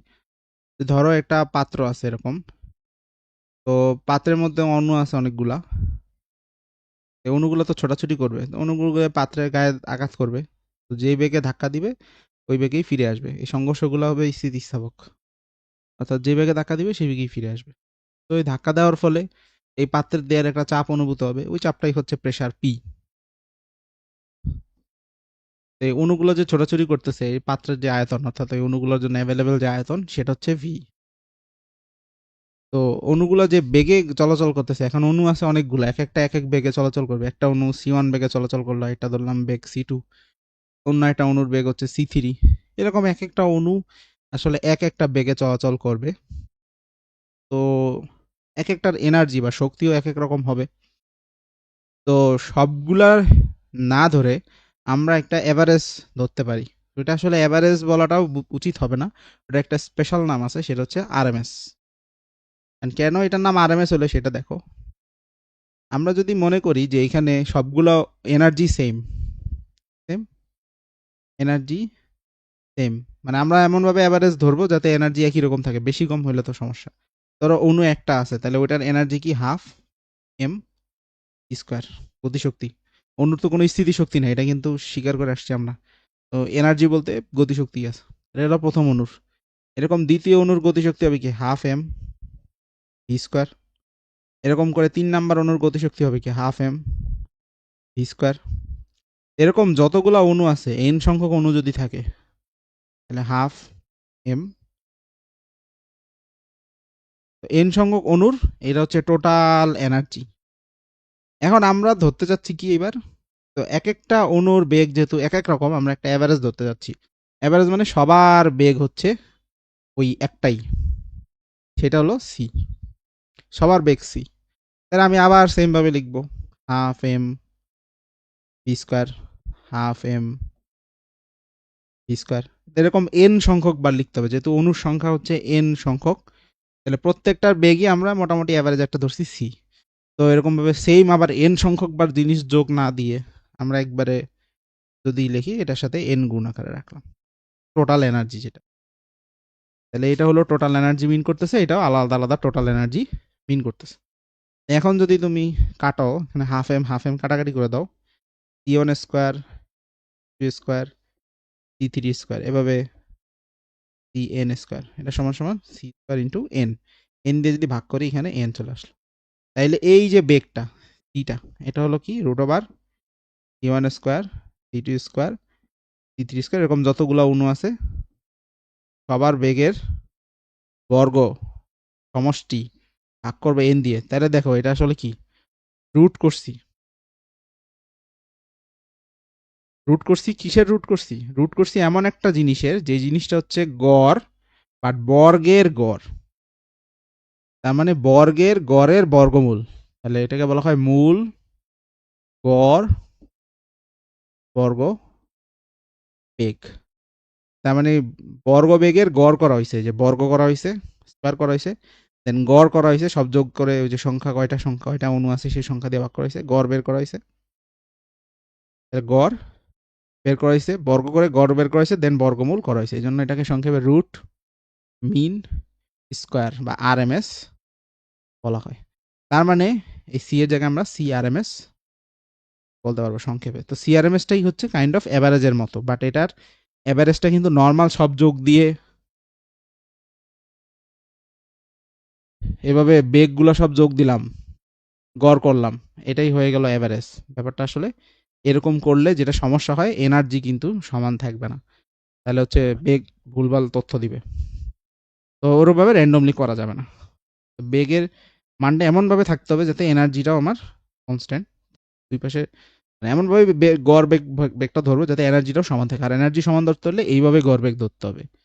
এই জন্য এটার সুন্দর একটা নাম দিছি আমরা R M S, root mean square. তো সবাই এই সিআরএমএস বেগেই চলাচল করতেছে। তো সিআরএমএস বেগে চলাচল করে ধাক্কা দিল, সিআরএমএস বেগে ফিরে আসলো। তাহলে এইখান থেকে একটা বেগের ডিফারেন্স তৈরি হলো। বেগের ডিফারেন্স থেকে বল জেনারেট হয়, বল থেকে প্রেশার জেনারেট হয়, সেই প্রেশার হচ্ছে পি। এরকম সবগুলা প্রেশার জেনারেট করতেছে, আলটিমেটলি যেটা হইতেছে পিভি সমান সমান এই ফর্মুলা দাঁড়াচ্ছে। এই প্রমাণটা করব না আমরা, বইয়ে দেওয়া আছে, তোমরা চাইলে বইয়ে দেখে নিতে পারো। পরিচয়গুলো দিব। পি মানে হচ্ছে চাপ, বি মানে পাত্রের আয়তন বা অণুর জন্য অ্যাভেলেবেল আয়তন। অণুর কিন্তু কোনো নিজস্ব আয়তন নাই, অণুর কিন্তু নিজস্ব আয়তন নাই। গ্যাসের আয়তন মানে গ্যাসের আয়তন বলতে পাত্রের আয়তনকেই সবসময় বোঝায়। পাত্রের মধ্যে কতটুকু গ্যাস জায়গা দখল করে সেটাই হলো গ্যাসের আয়তন। মনে রাখবা, এটা অনেকেই ভুল করো। বি মানে গ্যাসের আয়তন বোঝায় কি গ্যাসের অণুর আয়তন না, গ্যাস পাত্রে যতটুকু জায়গা দখল করে সে আয়তন বোঝায়। স্মল এম দ্বারা বোঝানো হচ্ছে একটি অণুর ভর, আর ক্যাপিটাল এন দ্বারা বোঝানো হচ্ছে অণুর সংখ্যা, যতগুলো অণু এখানে থাকবে। তো 100 থাকলে 100 অণুর সংখ্যা।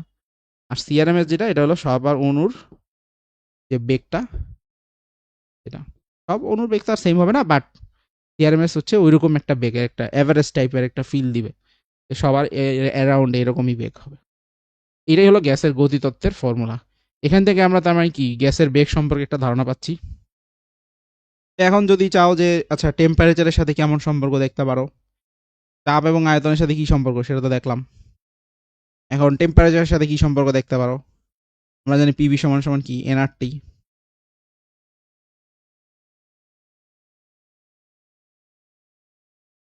তো এন তো মোল সংখ্যা, মোল সংখ্যাকে যদি আমরা ওই যে কি বলে অ্যাভোগাড্রোর নাম্বার দিয়ে যদি কোনো একটা কিছু করি, যে অণুর সংখ্যাকে অ্যাভোগাড্রোর সংখ্যা দিয়ে ভাগ করলেই তো মোল সংখ্যা পাওয়া যায়।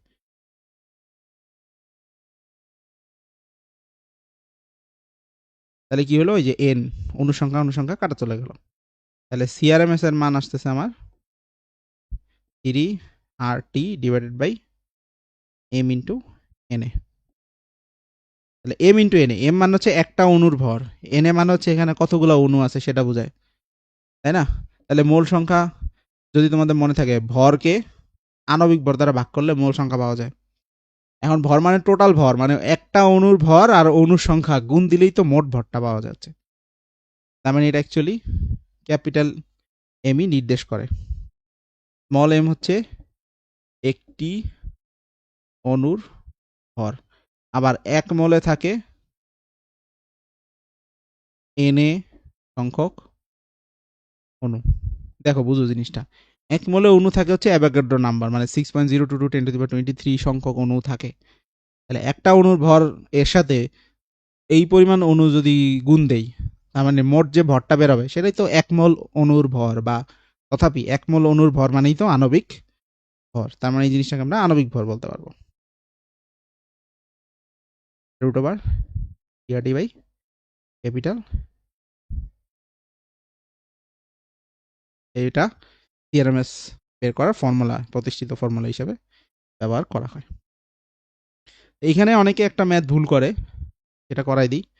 ধরো ম্যাথ ভুল করে এরকম যে 20 ডিগ্রি সেলসিয়াস, মানে ধরো একটা টেম্পারেচার দেওয়া আছে যে এসটিপিতেই, ধরো এসটিপিতে অক্সিজেনের সিআরএমএস বেগ কত, এটা হলো প্রশ্ন।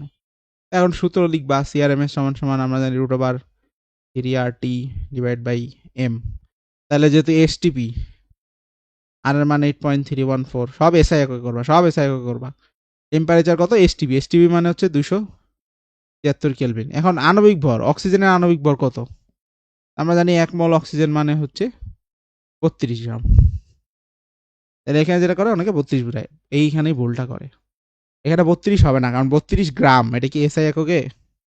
গ্রাম কি এসআই একক? এসআই একক তো কেজি, গ্রামকে অবশ্যই অবশ্যই অবশ্যই কেজিতে নিয়ে যাইতে হবে। এই ভুল করা যাবে না,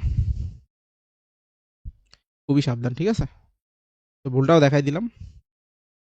এখন এই সিআরএমএস এরটা আরেকটা ভার্সন বের করা যায়। আরেকটা ভার্সন বলতে তুমি এটাকে ইয়া করতে পারো, যদি ঘনত্ব দিয়ে লিখতে চাও লিখতে পারো। তাহলে ঘনত্ব দিয়ে যদি লিখতে চাও, তার মানে ডেন্সিটি, তাহলে দেখো কিভাবে করা যায়। তাহলে তোমাকে পিভি সমান সমান এনআরটি, ওইটাকে আগে আপডেট করতে হবে। আমরা জানি পিভি সমান এন আর টি। এখন মোল সংখ্যাকে কি, ভরকে আণবিক ভর দিয়ে ভাগ করলে মোল সংখ্যা পাওয়া যায়, এটা আমরা জানি। এখন এম আর ভি যদি আমরা সোয়াপ করি, এরকম ভাবে লিখি, তাহলে ভর ভাগ আয়তন, এটাকে আমরা বলতে পারি কি ঘনত্ব। তাহলে পিএম সমান সমান ডিআরটি, পিএম সমান সমান ডিআরটি, এটাও একটা ফর্মুলা হিসেবে মুখস্থ রাখতে পারো। পিএম সমান সমান ডিআরটি। তো এই ডেন্সিটি আমরা ইউজ করতে পারি। দেখো আরটি, আরটির জায়গায় লেখা যায় কি পিএম বাই ডি, এটা লিখবা, শেষ।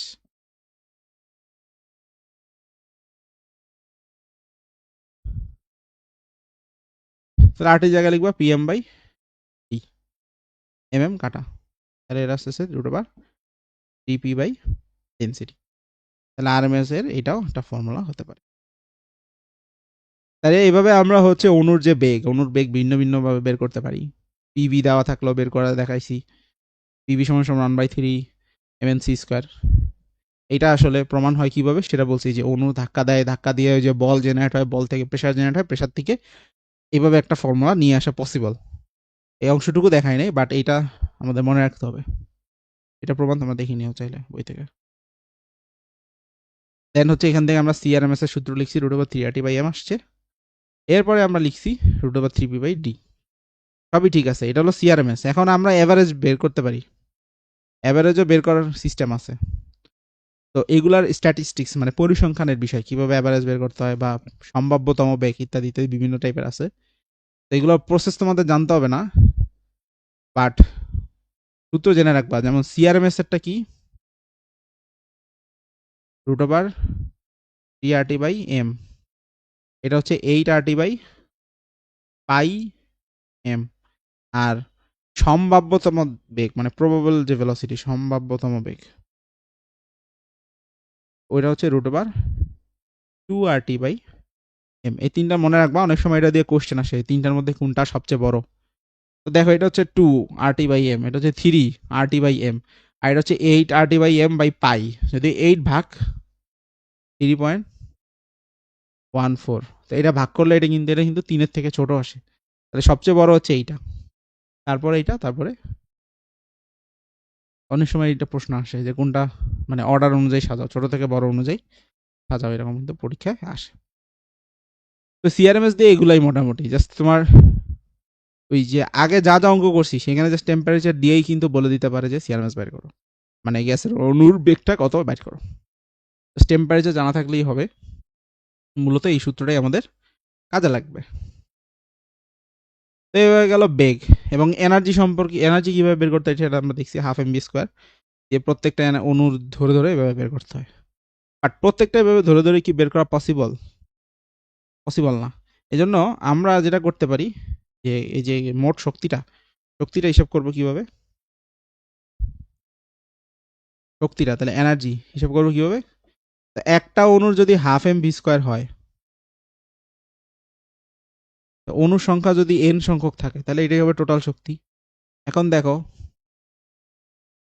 টিআরএমএস আমরা জানি root over 3RT by M, বা ওই যে 1/3 mn স্কোয়ার রুট দিয়েও করতে পারো, সমস্যা নাই, করলেই হয়।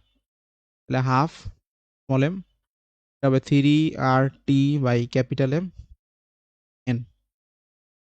এখানে দেখো এম মানে একটা অণুর ভর, আর এখানে ক্যাপিটাল এম মানে কি আণবিক ভর। তো দেখো, একটা অণুর ভর, যতগুলা অণু আছে এটাই তো টোটাল ভর। টোটাল ভরকে মানে যেটাকে আমরা ডাব্লিউ বলে থাকি, টোটাল ভরকে আণবিক ভর দ্বারা ভাগ করলেই তো মোল সংখ্যা পাওয়া যায়। তাহলে এই যে এই দুইটা গুণ করলে আসতেছে আমাদের টোটাল ভর, 3/2 সাথে করে দিলাম RT, একসাথে করে দিলাম এম ইন্টু এন, এটা আসতেছে টোটাল ভর। সেই টোটাল ভরকে ভাগ করবো আবার আণবিক ভর দিয়ে, তাহলে এটা হয়ে যাবে আবার মোল সংখ্যা। তাহলে হয়ে গেল 3/2 NR। এই যে দেখো, একটা অণুর ভর আর অণু যতগুলা আছে সব গুণ করলে কি আসবে, মানে একটা অণুর ভর, অণু আছে 10টা, তো টোটাল 10টা অণুর সাথে একটা অণুর ভর গুণ করলে 10টা অণুর ভর মানে মোট ভরটা পাওয়া যাচ্ছে। সেই মোট ভরকে আণবিক ভর দিয়ে ভাগ করলে তো মোল সংখ্যা পাওয়া যায়, ওইটাই করা হয়েছে। তাহলে এনার্জি সূত্রটা কি, 3/2 এনআরটি, এটাই গতিশক্তি এবং এইটাই মোট শক্তি, দুইটা একই জিনিস। কারণ স্থিতিশক্তি বলে আদর্শ গ্যাসে কিছু নাই, এটা কিন্তু একদম প্রথমেই বলে আসছি। যাই গতিশক্তি সেটাই মোট শক্তি। এখন এইখানে একটা বিতর্ক আছে। বিতর্ক যেটা, এটা হচ্ছে এই সূত্রটা প্রমাণ করার সময় শুধু এইখানে অণুর গতিশক্তির মানে রৈখিক গতিশক্তিটাকে বিবেচনা করা হয়েছে, অর্থাৎ অণুগুলো যখন মুভ করে তখন এটা আমরা এক পারমাণবিক ধরছি। জাস্ট এটা এক্স অ্যাক্সিস বরাবর মুভ করে, অথবা ওয়াই অ্যাক্সিস বরাবর মুভ করে, অথবা জেড অ্যাক্সিস বরাবর মুভ করে। এটা যে রোটেশনাল অর্থাৎ ঘূর্ণনজনিত যে এনার্জিগুলো, এগুলো কিন্তু এখানে ক্যালকুলেশন করা হয় নাই। শুধুমাত্র কি বলবো এটাকে, চলন মানে মুভমেন্ট মানে রৈখিক গতিশক্তিগুলোকে শুধুমাত্র হিসাব করা হয়েছে। এই কারণে এখানে হিসাবে এরকম 3/2 এনআরটি আসছে।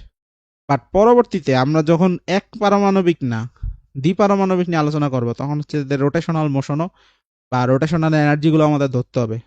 তো তখন এখানে ফর্মুলাতে একটা আপডেট আসবে, ওইটা হচ্ছে যে তখন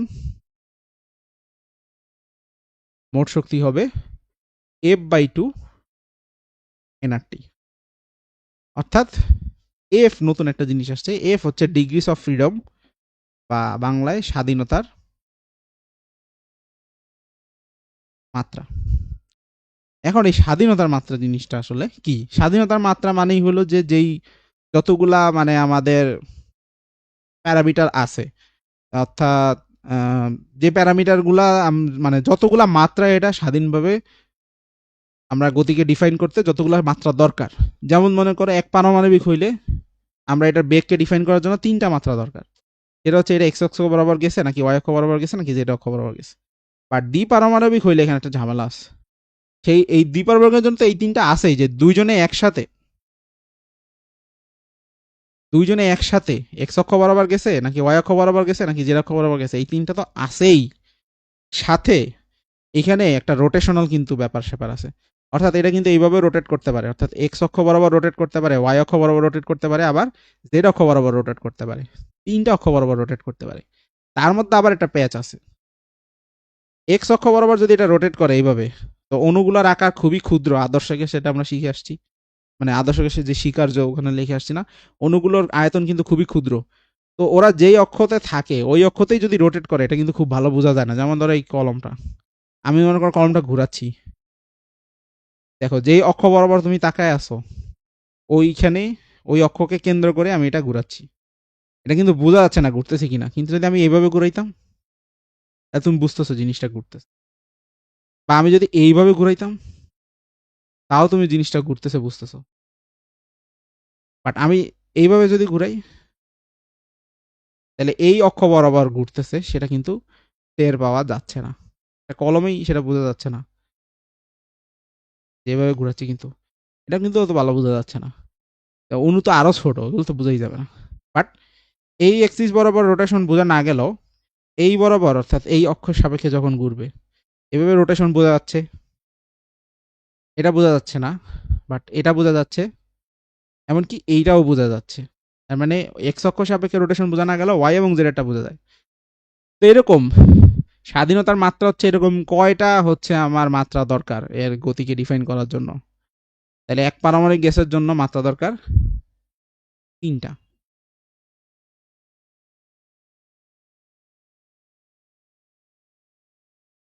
মাত্রা দরকার হচ্ছে ৩টা। দ্বিপারমাণবিক গ্যাসের জন্য মাত্রা দরকার হচ্ছে আমার ৫টা। ৩টা তো হচ্ছে রৈখিক গতি বোঝানোর জন্য, আর বাকি ২টা অ্যাকচুয়ালি ৩টা রৈখিক গতি ৩টা ঘূর্ণন গতি হইতো, বাট ওই ৩টা ঘূর্ণন গতির মধ্যে আরেকটা তো এমনি বোঝা যাচ্ছে না, সো সেটা বাদ। টোটাল ৫টা।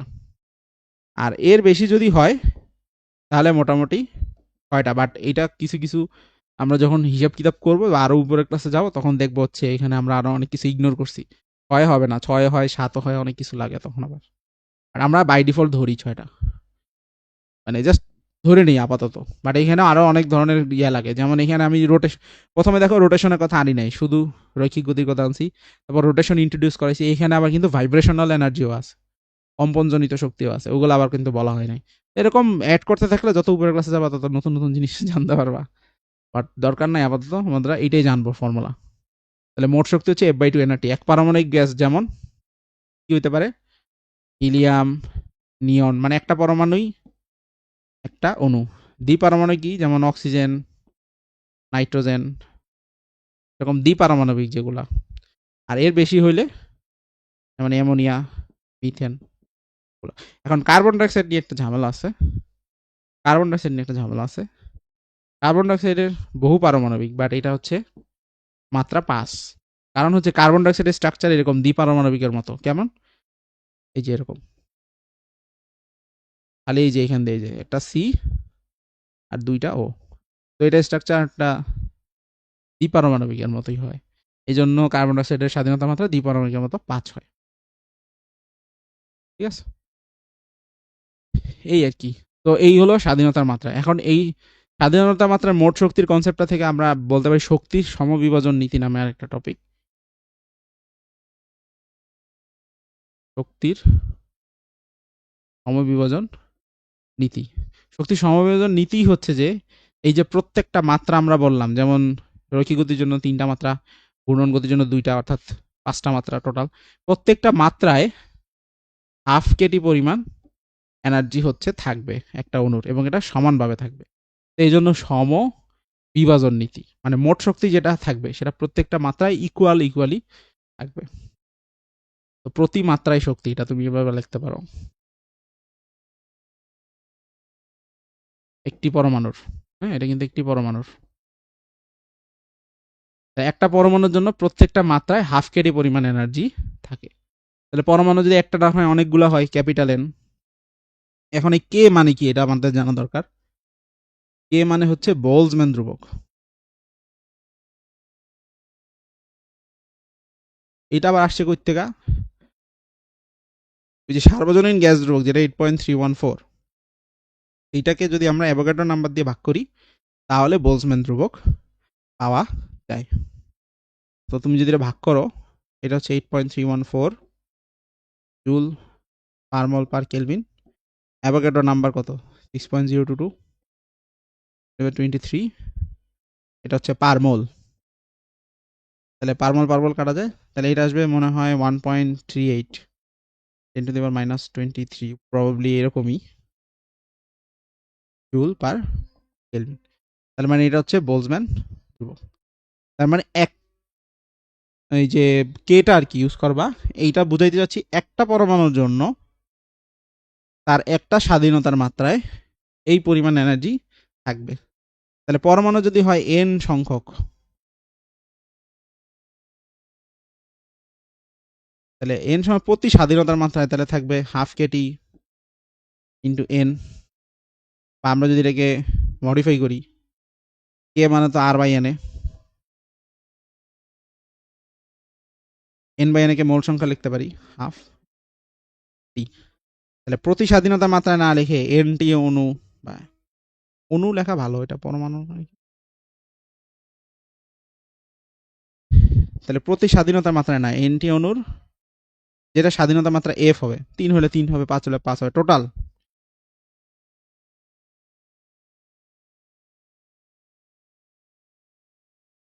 তাহলে একটার জন্য এইটা, তাহলে এফ এর জন্য এফ গুণ। তাহলে এটাই কিন্তু টোটাল এনার্জি, যেটা আমরা একটু আগে লিখছিলাম, এটাই প্রমাণ করে দেখাই দিলাম আর কি। যে শক্তি সমবিভাজন নীতি, এটাকে কাজে লাগায় যে আমরা total energy F by two NRT লিখছিলাম, এটা কিন্তু বোঝা যায়। এভাবে শক্তি বললে এফ বাই টু এনআরটি দিয়ে করে দিয়ে দিবে, তাইলেই হবে। তো এখান থেকে স্ট্রেট ফরওয়ার্ড ম্যাথই আসে, বেশি কমপ্লেক্স আসে না। জাস্ট বলে দেয়, ভ্যালু দিয়ে দেয়, তারপর বলে দেয় বাইর করো, মান বের করো, সিম্পল।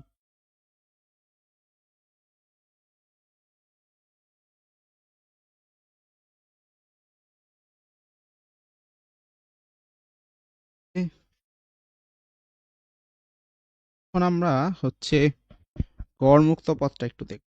হুম?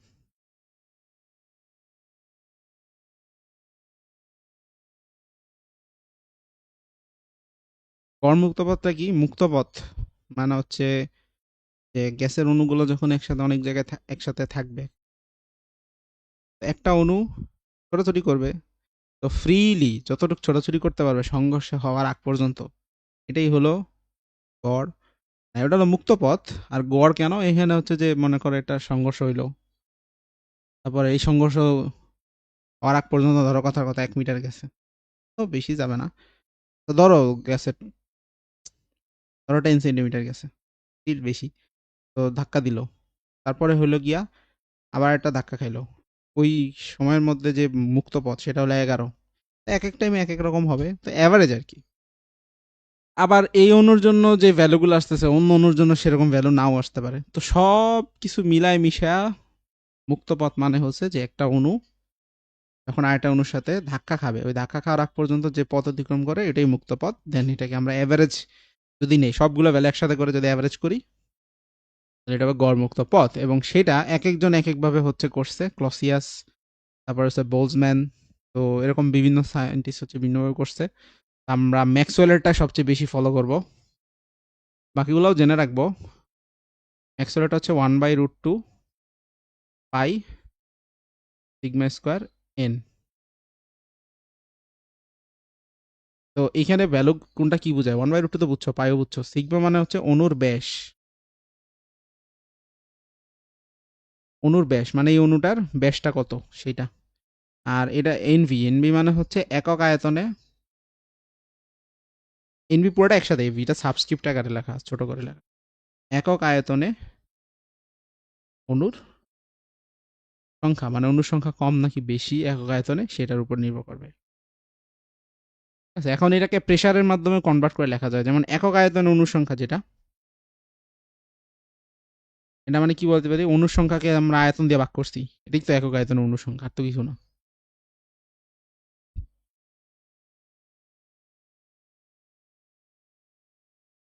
এটা এখন আমরা যদি পিভি সমান সমান এনআরটি ফর্মুলাটাকে কাজে লাগাই, এখানে এর মান তো মোল সংখ্যা, তাই না? তো মোল সংখ্যাকে আমরা কি লিখতে পারি, এরকম অণুর সংখ্যা ভাগ অ্যাভোগাড্রোর নাম্বার। তো এন বাই ভি এই প্যারামিটারটা আমার লাগবে। পি এই দুটো যদি সলভ করি, অ্যাভোগাড্রো নাম্বার সমান N by V R T. N by V এই জিনিসটা হচ্ছে পি এন এ ভাগ আর টি, এখানে লিখে দিতে পারি। তাহলে আর টি ভাগ নিচে উপরে চলে যাবে, তাহলে আর টি।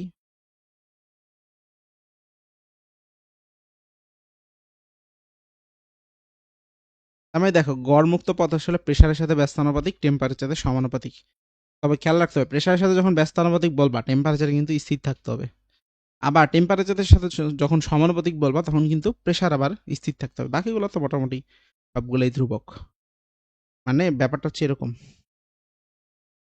এরকম প্রেশার যদি স্থির থাকে তাহলে ল্যামডার সাথে টেম্পারেচার সমানুপাতিক সম্পর্ক, টেম্পারেচার বাড়লে গড় মুক্ত পথ বাড়বে। আবার যদি টি স্থির থাকে তাহলে প্রেশারের সাথে ব্যস্তানুপাতিক সম্পর্ক, অর্থাৎ প্রেশার বাড়াইলে ল্যামডার মান কমে যাবে। এটা বুঝতে চাই। তো এটা হলো ম্যাক্সওয়েলের ফর্মুলাটা। এখন এই সেম কাজই হচ্ছে এক একজন এক একভাবে করছে। ক্লসিয়াস একভাবে করছে, বলজম্যান একভাবে করছে। ক্লসিয়াসেরটা হচ্ছে বেসিকটা একদম সিম্পল, তো পাই সিগমা স্কোয়ার এন এটা। আর বলজম্যানের যেটা সেটা হচ্ছে 3/4। এটা হলো ক্লসিয়াসের। জাস্ট জেনে রাখবা, ম্যাথ ম্যাক্সওয়েলটা দিয়ে করবা যদি কিছু বলা না থাকে। তারপরও এমসিকিউতে আসলে তখন তিনটাই করে দেখবা, যেটা মিলে ওইটা দাগাই দিবা। এখন তিনটাই করে দেখলা, তিনটাই যদি অপশনে থাকে তাহলে ম্যাক্সওয়েলেরটা দাগাই দিবা। ঠিক আছে, তাহলে এইভাবে আমরা এই যে গড় মুক্তপত্র বলতে পারি। তাহলে দেখো এইখানে আমরা যে মোটা দাগে টপিক ভাগ করছিলাম দুইটা, একটা হচ্ছে বয়েল চার্লস রিলেটেড যে জিনিসপত্র পিভি সমান এনআরটি, এটাই সবচেয়ে বেশি গুরুত্বপূর্ণ। অনুর্বেগ মুক্তপাত এগুলো আসলে একটা খুচরা টপিক টাইপের, ধরো গতে জাস্ট 3 মার্কের জন্য দিতে পারে, এবং সেটা কদাচিৎ খুবই মানে রেয়ার, আসলেও আসতে পারে, আসবে না এরকম কিন্তু বলা যাচ্ছে না। এগুলো গুরুত্বপূর্ণ, এমসিকিউতেও তো কিন্তু গুরুত্বপূর্ণ। তো এই একটা টপিক মোটামুটি তুমি হচ্ছে সিকিউ কমন পাবা। আরেকটা টপিক থেকে সিকিউ হয়, সেটা হচ্ছে শিশিরাঙ্ক ও আর্দ্রতা টাইপের যে ম্যাথগুলো আছে সেটা। তা আমরা এটাও হচ্ছে দেখব।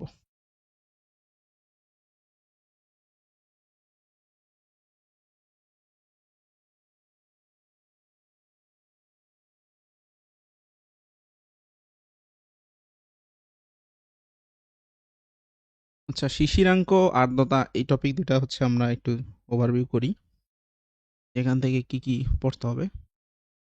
তো আর্দ্রতা বোঝার জন্য আমাদের বুঝতে হবে বাতাসের মধ্যে আসলে কি থাকে। নর্মালি আমরা যে বাতাস দেখি, এই বাতাসের মধ্যেও কিন্তু পানির যে জলীয় বাষ্প কণা এগুলো কিন্তু আছে, এগুলো খালি চোখে দেখা যায় না। যেমন তোমার রুমের মধ্যে তুমি যদি তাকাও আশেপাশে, তাহলে এখানে তো বাতাস আছে, বাতাসের সাথে সাথে কিন্তু কিছু জলীয় বাষ্প আছে। এই জলীয় বাষ্পগুলো আসলে খালি চোখে দেখা যায় না। এটা ভালো বোঝা যায় যে তুমি যদি রুমের মধ্যে একটা গ্লাসে ঠান্ডা শরবত রাখো, তাহলে শরবতটা কিন্তু গ্লাসের ভিতরে, বাট গ্লাসের বাইরের দিকেও দেখবা ভিজা ভিজা হয়ে যায়। এখন শরবত তো ভিতরে, তো বাইরের দিকে ভিজছে কেন গ্লাসটার? ধরো ঠান্ডা যে কোনো পানি রাখলেও হয় এরকম, ঠান্ডা পানি যদি রাখো একটা গ্লাসের মধ্যে, তো দেখবা বাইরের দিকে পানি, বাইরে পানি কোত্থেকে আসলো? গ্লাস কি লিক করে পানি বেরোয় গেছে? না, বাইরে যে পানিগুলো আসছে, বাইরে যে পানিগুলো আসছে এগুলোই হচ্ছে সেই জলীয় বাষ্প। বাতাসের জলীয় বাষ্পগুলা ঠান্ডার স্পর্শে এসে, অর্থাৎ ঠান্ডা পানির যে গ্লাসটা এটার স্পর্শে এসে ঘনীভূত হয়েছে, ঘনীভূত হয়ে পাশে জলীয় বাষ্পগুলা জমা হয়েছে। জলীয় বাষ্প নর্মালি আছে, বাট আমরা সেটা দেখতে পাই না। এখন বাতাসে যে ধারণ ক্ষমতা, আসলে কতটুকু জলীয় বাষ্প সে ধারণ করে রাখতে পারে, এটার একটা লিমিট আছে অবশ্যই। এবং যে পরিমাণ জলীয় বাষ্প বর্তমানে আছে সেটার একটা ভ্যালু আছে। তো বর্তমানে যতটুকু জলীয় বাষ্প আছে,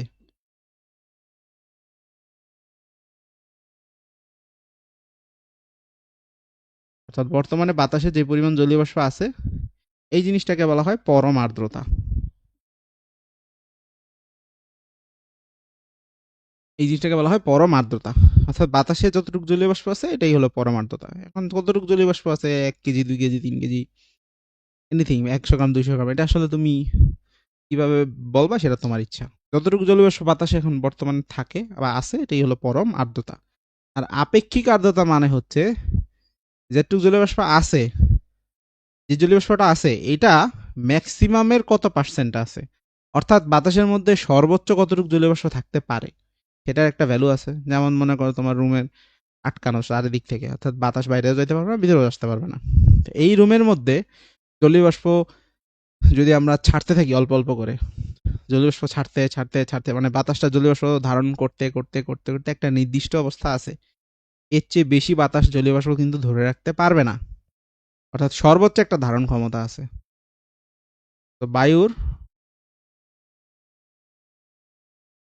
জলীয় বাষ্প সর্বোচ্চ যে ধারণ ক্ষমতা, সেইটার কত পার্সেন্ট হচ্ছে বর্তমানে বায়ুতে বিদ্যমান জলীয় বাষ্প।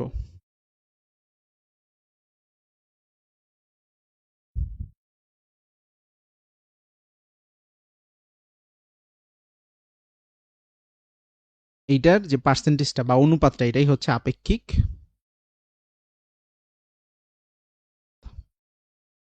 তাহলে আপেক্ষিক আর্দ্রতা মানে হচ্ছে বাতাস যতটুকু জলীয় বাষ্প ধরে রাখতে পারে সর্বোচ্চ, তার কত পার্সেন্ট হচ্ছে এখন বাতাসে আছে। যেমন ফর এক্সাম্পল, ধরো এই যে বাতাসটা, এই বাতাসটা সর্বোচ্চ জলীয় বাষ্প ধরে রাখতে পারে ধরো 20 কেজি। টেবিলের মতো করে আমরা বানাই যে বাতাসের সর্বোচ্চ জলীয় বাষ্প ধারণ ক্ষমতা, ধরলাম কথার কথা হচ্ছে 20 কেজি। এটা একটা নির্দিষ্ট টেম্পারেচারে, ধরো বাতাসের টেম্পারেচার এখন হচ্ছে 30 ডিগ্রি সেলসিয়াস। ধারণ ক্ষমতা কিন্তু টেম্পারেচার চেঞ্জ করার সাথে সাথে কমে যায়। যেমন ধরো এখন রুমের টেম্পারেচার হচ্ছে 30, তাহলে এই অবস্থায় বাতাস হচ্ছে 20 কেজি ধরে রাখতে পারবে সর্বোচ্চ। বাট বাতাসের টেম্পারেচার যদি তুমি এসি চালায় কমাই দাও, ধরো 30 থেকে মনে করো এটা টেম্পারেচার নিয়ে আসলা 20-এ, তখন কিন্তু বাতাসের সর্বোচ্চ জলীয় বাষ্প ধারণ ক্ষমতা 20 কেজি না, আরো কমে আসবে। ধারণ ক্ষমতা কিন্তু তখন কমে আসে। তখন হচ্ছে বাতাসের সর্বোচ্চ জলীয় বাষ্প ধারণ ক্ষমতা whatever it could be 15 KG. No, এটা এরকম ভ্যালু আছে আর কি। অর্থাৎ টেম্পারেচার হ্রাস পেলে ঠান্ডা বাতাসে কম জলীয় বাষ্প ধরে রাখতে পারে, আর গরম বাতাস বেশি জলীয় বাষ্প ধরে রাখতে পারবে। এটা হলো কথা। তো ধরো একটা টেবিলের মতো বানাই, ধরো এটা হলো বাতাসের টেম্পারেচার।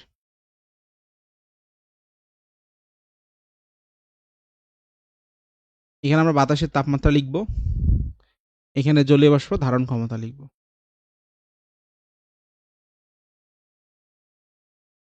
মানে কতটুকু জলীয় বাষ্প ধরবে। আর এখানে লিখবো বাতাসে কতটুকু জলীয় বাষ্প আছে।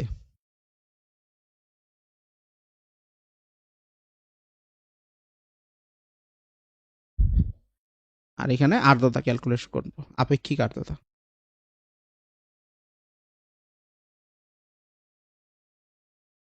এখানে আপেক্ষিক আর্দ্রতা ক্যালকুলেট। তাহলে ধরো প্রথমে যে উদাহরণটা দিলাম, বাতাসে টেম্পারেচার হচ্ছে 30 ডিগ্রি সেলসিয়াস, জলীয় বাষ্প ধারণ ক্ষমতা হচ্ছে 20 কেজি। ধরো বাতাসে এখন জলীয় বাষ্প আছে লেটস সে 10 কেজি, তাহলে আর্দ্রতা কত? তাহলে এই হলো বাতাস, বাতাসের মধ্যে এখন 10 কেজি জলীয় বাষ্প আছে, বাট এটা 20 কেজি পর্যন্ত ধরে রাখতে পারে। তাহলে কত পার্সেন্ট আছে এখন, ভাগ করে দাও। বাতাসে বিদ্যমান জলীয় বাষ্পের ভর ভাগ সর্বোচ্চ তার ধারণ ক্ষমতা, এটা হলে 50% আসতেছে। 0.5% নিলে 100% গুণ দিবা 50%। এই হলো 30 ডিগ্রির অবস্থা। এখন টেম্পারেচার আমি কমাইলাম, টেম্পারেচার কমাই 30 থেকে আস্তে আস্তে কমাইলাম, যে মনে করো 20-এ আনলাম। তো বাতাসের ধারণ ক্ষমতা হইলো 15 কেজি, এবং বাতাসে কিন্তু 10 কেজি জলীয় বাষ্পই আছে। দেখো, আমি যদি রুমটা আটকানো থাকে, তাহলে আমি যদি টেম্পারেচার কমাই, এসি চালায়, রুম থেকে বাইরে কিছু যায় নাই, বাইরে থেকে রুমে কিছু ঢুকেও নাই, নতুন করে জলীয় বাষ্প বের হয় নাই, ঢুকেও নাই, তাহলে রুমের মধ্যে বিদ্যমান জলীয় বাষ্প তো 10 কেজি। তাহলে আমরা টেম্পারেচার হ্রাস করলাম, বাতাসের ধারণ ক্ষমতা কমে গেল। এতে করে আমাদের এখন ভ্যালু কত আসবে? 10/15, কাটাকাটি করলে 2/3, মানে আর্দ্রতা আসবে 66.67%। আর্দ্রতা বেড়ে গেছে। এখন মনে করো টেম্পারেচার আরো কমাইলাম, টেম্পারেচার 10 ডিগ্রি সেলসিয়াস করলাম, জলীয় বাষ্পের ধারণ ক্ষমতা 10 কেজি হইল, বাতাসে জলীয় বাষ্পের পরিমাণও 10 কেজি আছে। তাহলে এখন আর্দ্রতা হবে কত? 100%। এখন আমি যদি মনে করো টেম্পারেচার আর একটু কমাই, ধরো 10 ডিগ্রি থেকে 9 ডিগ্রি সেলসিয়াসে নিয়ে আসি, তো বাতাসে জলীয় বাষ্প ধারণ ক্ষমতা আরো কমে যাবে। ধরো এটা হয়ে গেছে 9 কেজি, তাহলে বাতাসে সর্বোচ্চ 9 কেজি পরিমাণ জলীয় বাষ্প ধরে রাখতে পারবে। কিন্তু বাতাসে তো ছিল 10 কেজি, কিন্তু 10 কেজি তো ছিল, আর ধরে রাখতে পারবে 9 কেজি, তাইলে বাকি 1 কেজি কোথায় যাবে? এখন বাতাস তো বাকি 1 কেজি আর ধরে রাখতে পারতেছে না, সে 9 কেজি ধরে রাখতে পারতেছে, বাতাসে তো অলরেডি বেশি জলীয় বাষ্প আছে, তো বাতাস এই জলীয় বাষ্প ধরে রাখতে পারবে না। তাহলে 1 কেজি গন।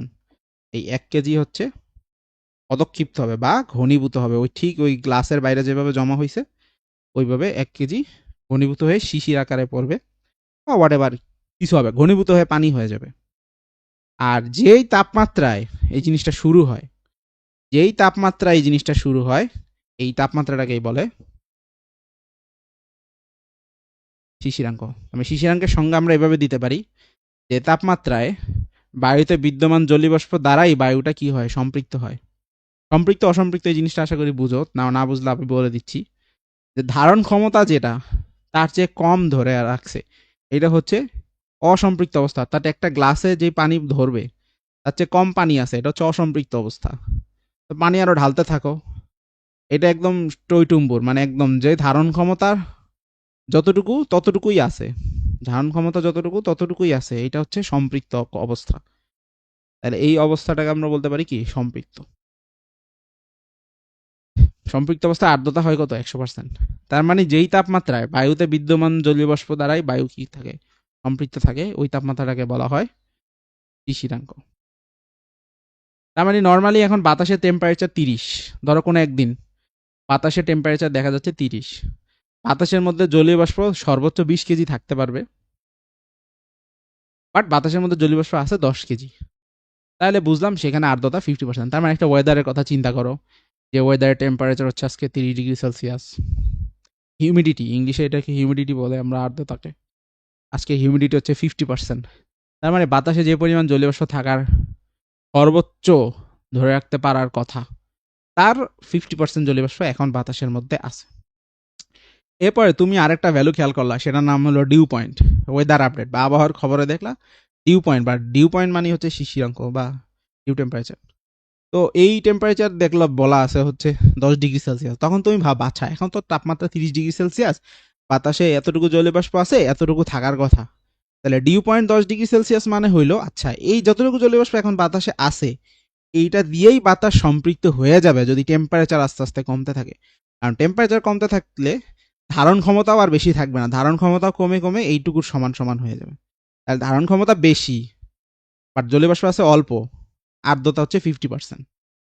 এখন টেম্পারেচার কমায়, ধারণ ক্ষমতাও কমে যাবে, তাহলে ধারণ ক্ষমতা আর বিদ্যমান জলীয় বাষ্প যখন সমান সমান হয়ে যাবে, তখন তো পুরা লোডেড সম্পৃক্ত অবস্থায় পৌঁছে যাব।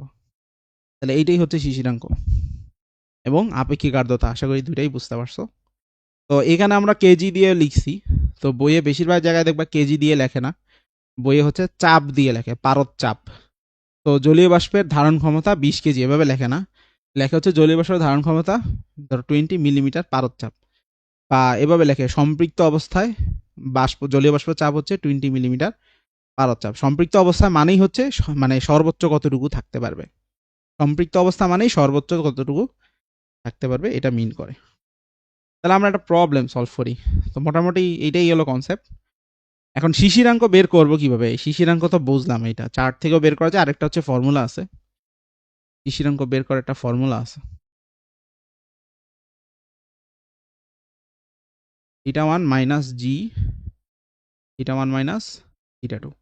একটা যন্ত্র আছে হাইগ্রোমিটার, যেখানে দুইটা থার্মোমিটার থাকে।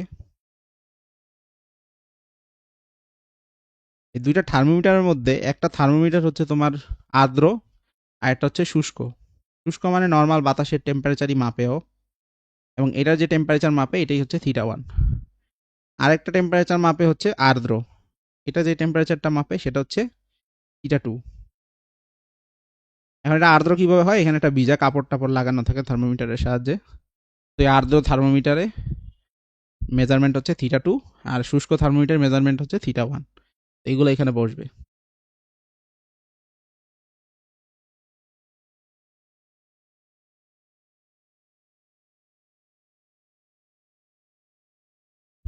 থিটা টু হচ্ছে আর্দ্র তাপমাত্রা, আর জি হচ্ছে একটা ধ্রুবক। থিটা ওয়ান তাপমাত্রায় গ্লেসিয়ার ধ্রুবক, এটা হচ্ছে চার্ট থাকে, এটা প্রশ্নে দেওয়া থাকবে। যদি এটা দিয়ে কোনো ম্যাথ ট্যাথ আসে, গ্লেসিয়ার ধ্রুবকটা দেওয়া থাকবে, সমস্যা নেই। তো আসো দেখি আমরা কোনো একটা ম্যাথ করি, এই রিলেটেড কি ম্যাথ আছে। দেখো এখানে বলছে কি, একজন গবেষক ঢাকা ও গাইবান্ধা স্থাপিত দুটি শুষ্ক আর্দ্রতা মাপক যন্ত্রের নিচের উপাত্তগুলো সংগ্রহ করলেন। উনি কি দেখছে? উনি দেখছে হচ্ছে ঢাকায় শুষ্ক বাল্বের তাপমাত্রা, আর্দ্র বাল্বের তাপমাত্রা এবং গ্লেসিয়ারের ধ্রুবক। গাইবান্ধায় শুষ্ক বাল্বের তাপমাত্রা, আর্দ্র বাল্বের তাপমাত্রা, গ্লেসিয়ারের ধ্রুবক সব দেওয়া আছে। 17, 18, 22, 23, 30, 31, 33, 34 সবগুলা টেম্পারেচারের জন্য সম্পৃক্ত বাষ্পচাপ দেওয়া আছে। সম্পৃক্ত বাষ্পচাপ দেওয়া মানে হচ্ছে ওই তাপমাত্রায় বায়ুটা সম্পূর্ণরূপে সম্পৃক্ত করার জন্য যতটুকু বাষ্প দরকার সেই বাষ্পের চাপ। মানে এটা কাইন্ড অফ ওই ধারণ ক্ষমতার মতো, যে সম্পূর্ণ বায়ুকে সম্পৃক্ত করার জন্য যতটুকু জলীয় বাষ্প প্রয়োজন তার ভর আমরা একটু আগে লিখে আসছিলাম, এটা লিখছিলাম ধারণ ক্ষমতা। তো ওই ধারণ ক্ষমতায় সম্পৃক্ত হবে। তো এটা ওয়ার্ডটা দেখে বুঝবা, সম্পৃক্ত বাষ্পচাপ মানে সর্বোচ্চ এই ধারণ ক্ষমতা আছে তার জলীয় বাষ্প যদি থাকে ওই পরিমাণ, তাহলে যে চাপটা পাওয়া যাবে সেটা। এখন হিসাব করো, হিসাব করে এভাবে করবা যে শিশিরাঙ্ক নির্ণয় করতে বলছে ঢাকার। তো ঢাকার শিশিরাঙ্ক, তাহলে শিশিরাঙ্ক হচ্ছে কি theta one minus G, theta one minus theta two, simple formula. Theta one হচ্ছে ঢাকার শুষ্ক বাল্বের তাপমাত্রা 30.4 মাইনাস জি, জি এর মান 1.65 গুণ theta one minus theta two. তো theta one minus theta two মানে 30.4 মাইনাস 22.4। এটা যোগ বিয়োগ করলে কত আসে? ক্যালকুলেটর লাগবে, ক্যালকুলেটরটা নিয়ে।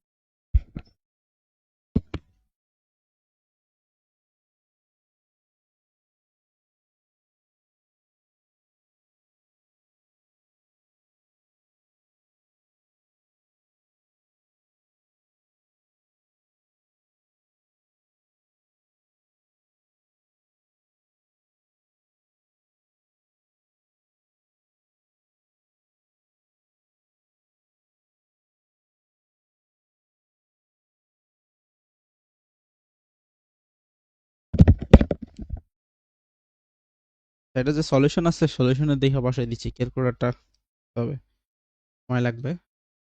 17.2 ডিগ্রি, তাহলে এটা হচ্ছে ঢাকার শিশিরাঙ্ক। শেষ। পরে বলছে উপরোক্ত তথ্য মতে কোন স্থানে ভেজা কাপড় দ্রুত শুকাবে। তাহলে আমরা আসলে আপেক্ষিক আর্দ্রতা বের করব। ভেজা কাপড় দ্রুত শুকাবে কোথায়, এটার জন্য বের করতে হবে আপেক্ষিক আর্দ্রতা। তো আমি একটা বের করে দেখাই, ঢাকার আপেক্ষিক আর্দ্রতা বের করে দেখাই, একই রকম ভাবে তুমি গাইবান্ধার আপেক্ষিক আর্দ্রতা বের করবা। তো আপেক্ষিক আর্দ্রতা কি ছিল?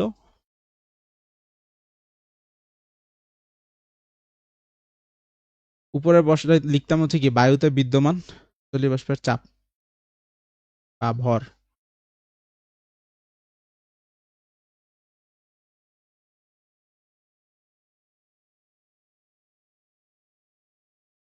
তো বায়ুতে যে পরিমাণ জলীয় বাষ্প থাকে, আপেক্ষিক আর্দ্রতা 100 না হইলে সেটা তো অসম্পৃক্ত, তার মানে তুমি এটা অসম্পৃক্ত জলীয় বাষ্প চাপ বলতে পারো। আর নিচে হচ্ছে বায়ুর যে তাপমাত্রা, ওই তাপমাত্রায় বাতাসের যে ধারণ ক্ষমতা, এই ধারণ ক্ষমতাকে অন্য ভাষায় কি বলা যায়? বায়ুর তাপমাত্রায় সম্পৃক্ত জলীয় বাষ্প চাপ। এখন এখানে একটা ইন্টারেস্টিং ব্যাপার আছে, যে টেবিলটা দেখছিলাম এটা খেয়াল করো। অর্থাৎ বাতাসে কতটুকু জলীয় বাষ্প থাকে দেখো, বাতাসে যেই পরিমাণ জলীয় বাষ্প থাকে, সেটাই কিন্তু শিশিরাঙ্কের ধারণ ক্ষমতা। অর্থাৎ শিশিরাঙ্কে যেটা ধারণ ক্ষমতা হয় সেটাই বাতাসে বিদ্যমান জলীয় বাষ্পের পরিমাণ হয়। শিশিরাঙ্কের যে ধারণ ক্ষমতা সেটাই হয় বাতাসে বিদ্যমান জলীয় বাষ্পের পরিমাণ। তাহলে বাতাসে বিদ্যমান জলীয় বাষ্প চাপ যেটা, সেটা আসলে শিশিরাঙ্কের একই। আমরা এখানে লিখতে পারি শিশিরাঙ্কে জলীয় বাষ্প চাপ। এখন শিশিরাঙ্কে যে জলীয় বাষ্প চাপ পাওয়া যায় সেটা হয় আবার সম্পৃক্ত, কারণ শিশিরাঙ্কে বাতাস তার অসম্পৃক্ত থাকে না। আমরা লিখতে পারি শিশিরাঙ্কে সম্পৃক্ত জলীয় বাষ্প চাপ, আর নিচে বায়ুর তাপমাত্রায় সম্পৃক্ত জলীয় বাষ্প চাপ। তার মানে এখানে শিশিরাঙ্ক কত? ঢাকারটা যদি বলি, ঢাকার শিশিরাঙ্ক বেরোয়েছে আমার কত? 17.2। তাহলে 17.2 ডিগ্রি সেলসিয়াস তাপমাত্রায় সম্পৃক্ত জলীয় বাষ্প চাপ।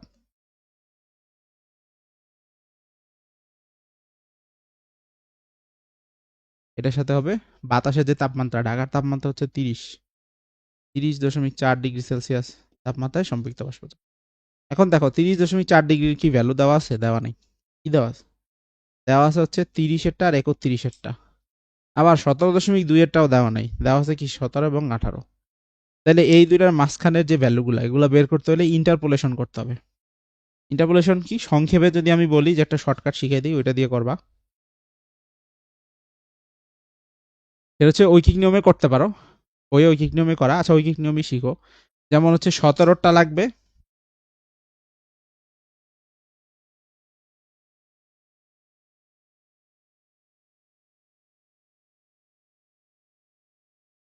খেয়াল করবা এখানে, হ্যাঁ। তোমার 17.2-এরটা যখন বের করবা, তাহলে তোমার 17 ডিগ্রি সেলসিয়াস তাপমাত্রায় সম্পৃক্ত, মানে ওটার কাছাকাছি দুইটা ভ্যালু লাগবে, এটা হলো কথা। 17 ডিগ্রিতে কত? 17টা হচ্ছে প্রথমে সবার, এটা হচ্ছে 14.56, 14.56।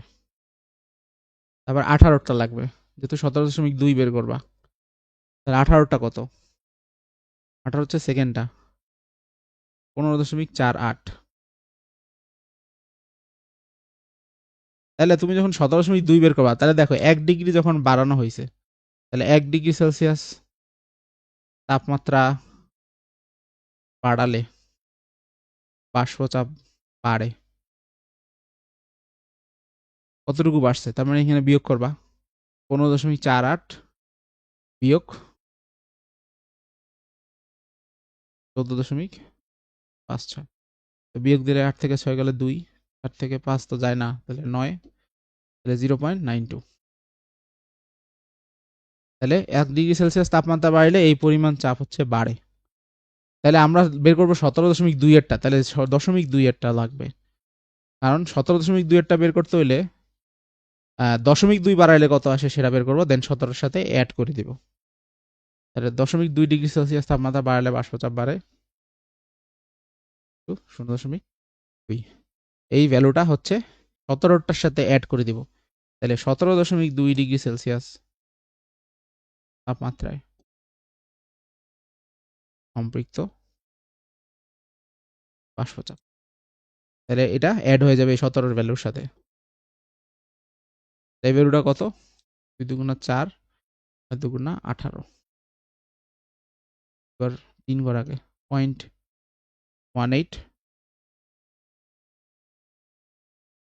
4, 814, 4 হাত থেকে 1, 5 আর 1 6 আর 1 14.744 মিলিমিটার। এটা হচ্ছে 17.2-এরটা বেরোইছে। তার মানে আমার এই ভ্যালুটা পাইছি আমরা, এই তাপমাত্রায় বাষ্পচাপ। বাট 30.4-এরটাও তো বের করতে হবে। তাহলে 30.4-এরটা কিভাবে বের করবো? একই রকম ভাবে হুবহু সেম প্রসেসে 30-এরটা আছে, 31-এরটা আছে। 30-এরটার ভ্যালু কত? শেষের দিক থেকে 1 2 3 4 নম্বরে, শেষের দিক থেকে 1 2 3 4 নম্বর, এটা 30-এর আর এটা 31-এর। তাহলে 30.4, এই 30.4 এই দুইটার ভিতরে হবে। তাইলে তার মানে 1 ডিগ্রি সেলসিয়াস তাপমাত্রা বাড়লে চাপ কতটুকু বাড়ে দেখবা। তাহলে 0.4 লাগবে, কারণ 30.4, 0.4 বাড়াইলে কতটুকু বাড়ে সেটা বের করবা, তাহলে 30-এর সাথে অ্যাড করবা, দুইটা ভ্যালু বসিয়ে দিবা। এটা হবে ঢাকার আপেক্ষিক আর্দ্রতা। একই রকম ভাবে তোমাকে বের করতে হবে গাইবান্ধার আপেক্ষিক আর্দ্রতা, এটা বিশাল অঙ্ক। তো আসল কথাটা বলি, ঢাকারটা পাইলা, গাইবান্ধারটা পাইলা, এখন ভেজা কাপড় কোথায় দ্রুত শুকাবে? তো যেখানে আর্দ্রতা তোমার বেশি, যেখানে আর্দ্রতা বেশি মানে কি, বাতাসে অলরেডি অনেক জলীয়বাষ্প আছে, সেখানে কাপড় স্লোলি শুকাবে, কারণ কাপড় থেকে পানি ওই বাতাস টানতে যাবে না খুব একটা। যেখানে বাতাসে জলীয়বাষ্প আছেই কম, মানে আর্দ্রতা কম, তার মানে ওই কাপড় থেকে তখন জলীয়বাষ্প বাতাসে টেনে নিয়ে যাবে, বা জলীয় বাষ্পে তত ইজিলি বাতাস, আহ, কাপড়ের জলীয় বাষ্পগুলা বা কাপড়ের পানিগুলো জলীয় বাষ্প হয়ে বাতাসে তত ইজিলি যেতে পারবে। তার মানে যেখানে আর্দ্রতা কম সেখানে কাপড় দ্রুত শুকায়। আবার একটা প্রশ্ন আসে যে কোন জায়গার আবহাওয়া কমফোর্টেবল ফিল হবে। তো এটাও একই, যেখানে আর্দ্রতা কম সেখানে আবহাওয়া তুলনামূলক কমফোর্টেবল, কারণ সেক্ষেত্রে ঘাম টামাইলে তাড়াতাড়ি ঘাম শুকায় যায়। আর্দ্রতা কম থাকলে আবহাওয়া কমফোর্টেবল থাকে। এই আর কি মোটামুটি আমাদের এই চ্যাপ্টারে আর্দ্রতা এবং শিশিরাঙ্কের ম্যাথগুলো দেখবা, বোর্ডের কোশ্চেনগুলো আমরা দেখবো, যদি প্রবলেম থাকে এগুলো পোস্ট করবা, ইনশাল্লাহ এগুলো নিয়ে আমরা ডিসকাস। তাহলে মোটামুটি মোটা দাগে এই দুইটা হচ্ছে সেকশন, এই দুইটা দেখলে একদম ইনশাল্লাহ একটা সিকিউ তোমরা ইজিলি কমন পাবা। তো ভালো মতো সবাই এগুলো প্রিপারেশন নাও, এমসিকিউ সলভ করতে থাকো, ইনশাল্লাহ এমসিকিউ ক্লাসেও দেখা হবে। তো নেক্সট ক্লাসে দেখা হবে, ততক্ষণ পর্যন্ত আল্লাহ হাফেজ, ভালো থাকো সবাই, ভালো মতো পড়াশোনা করো। আসসালামু আলাইকুম।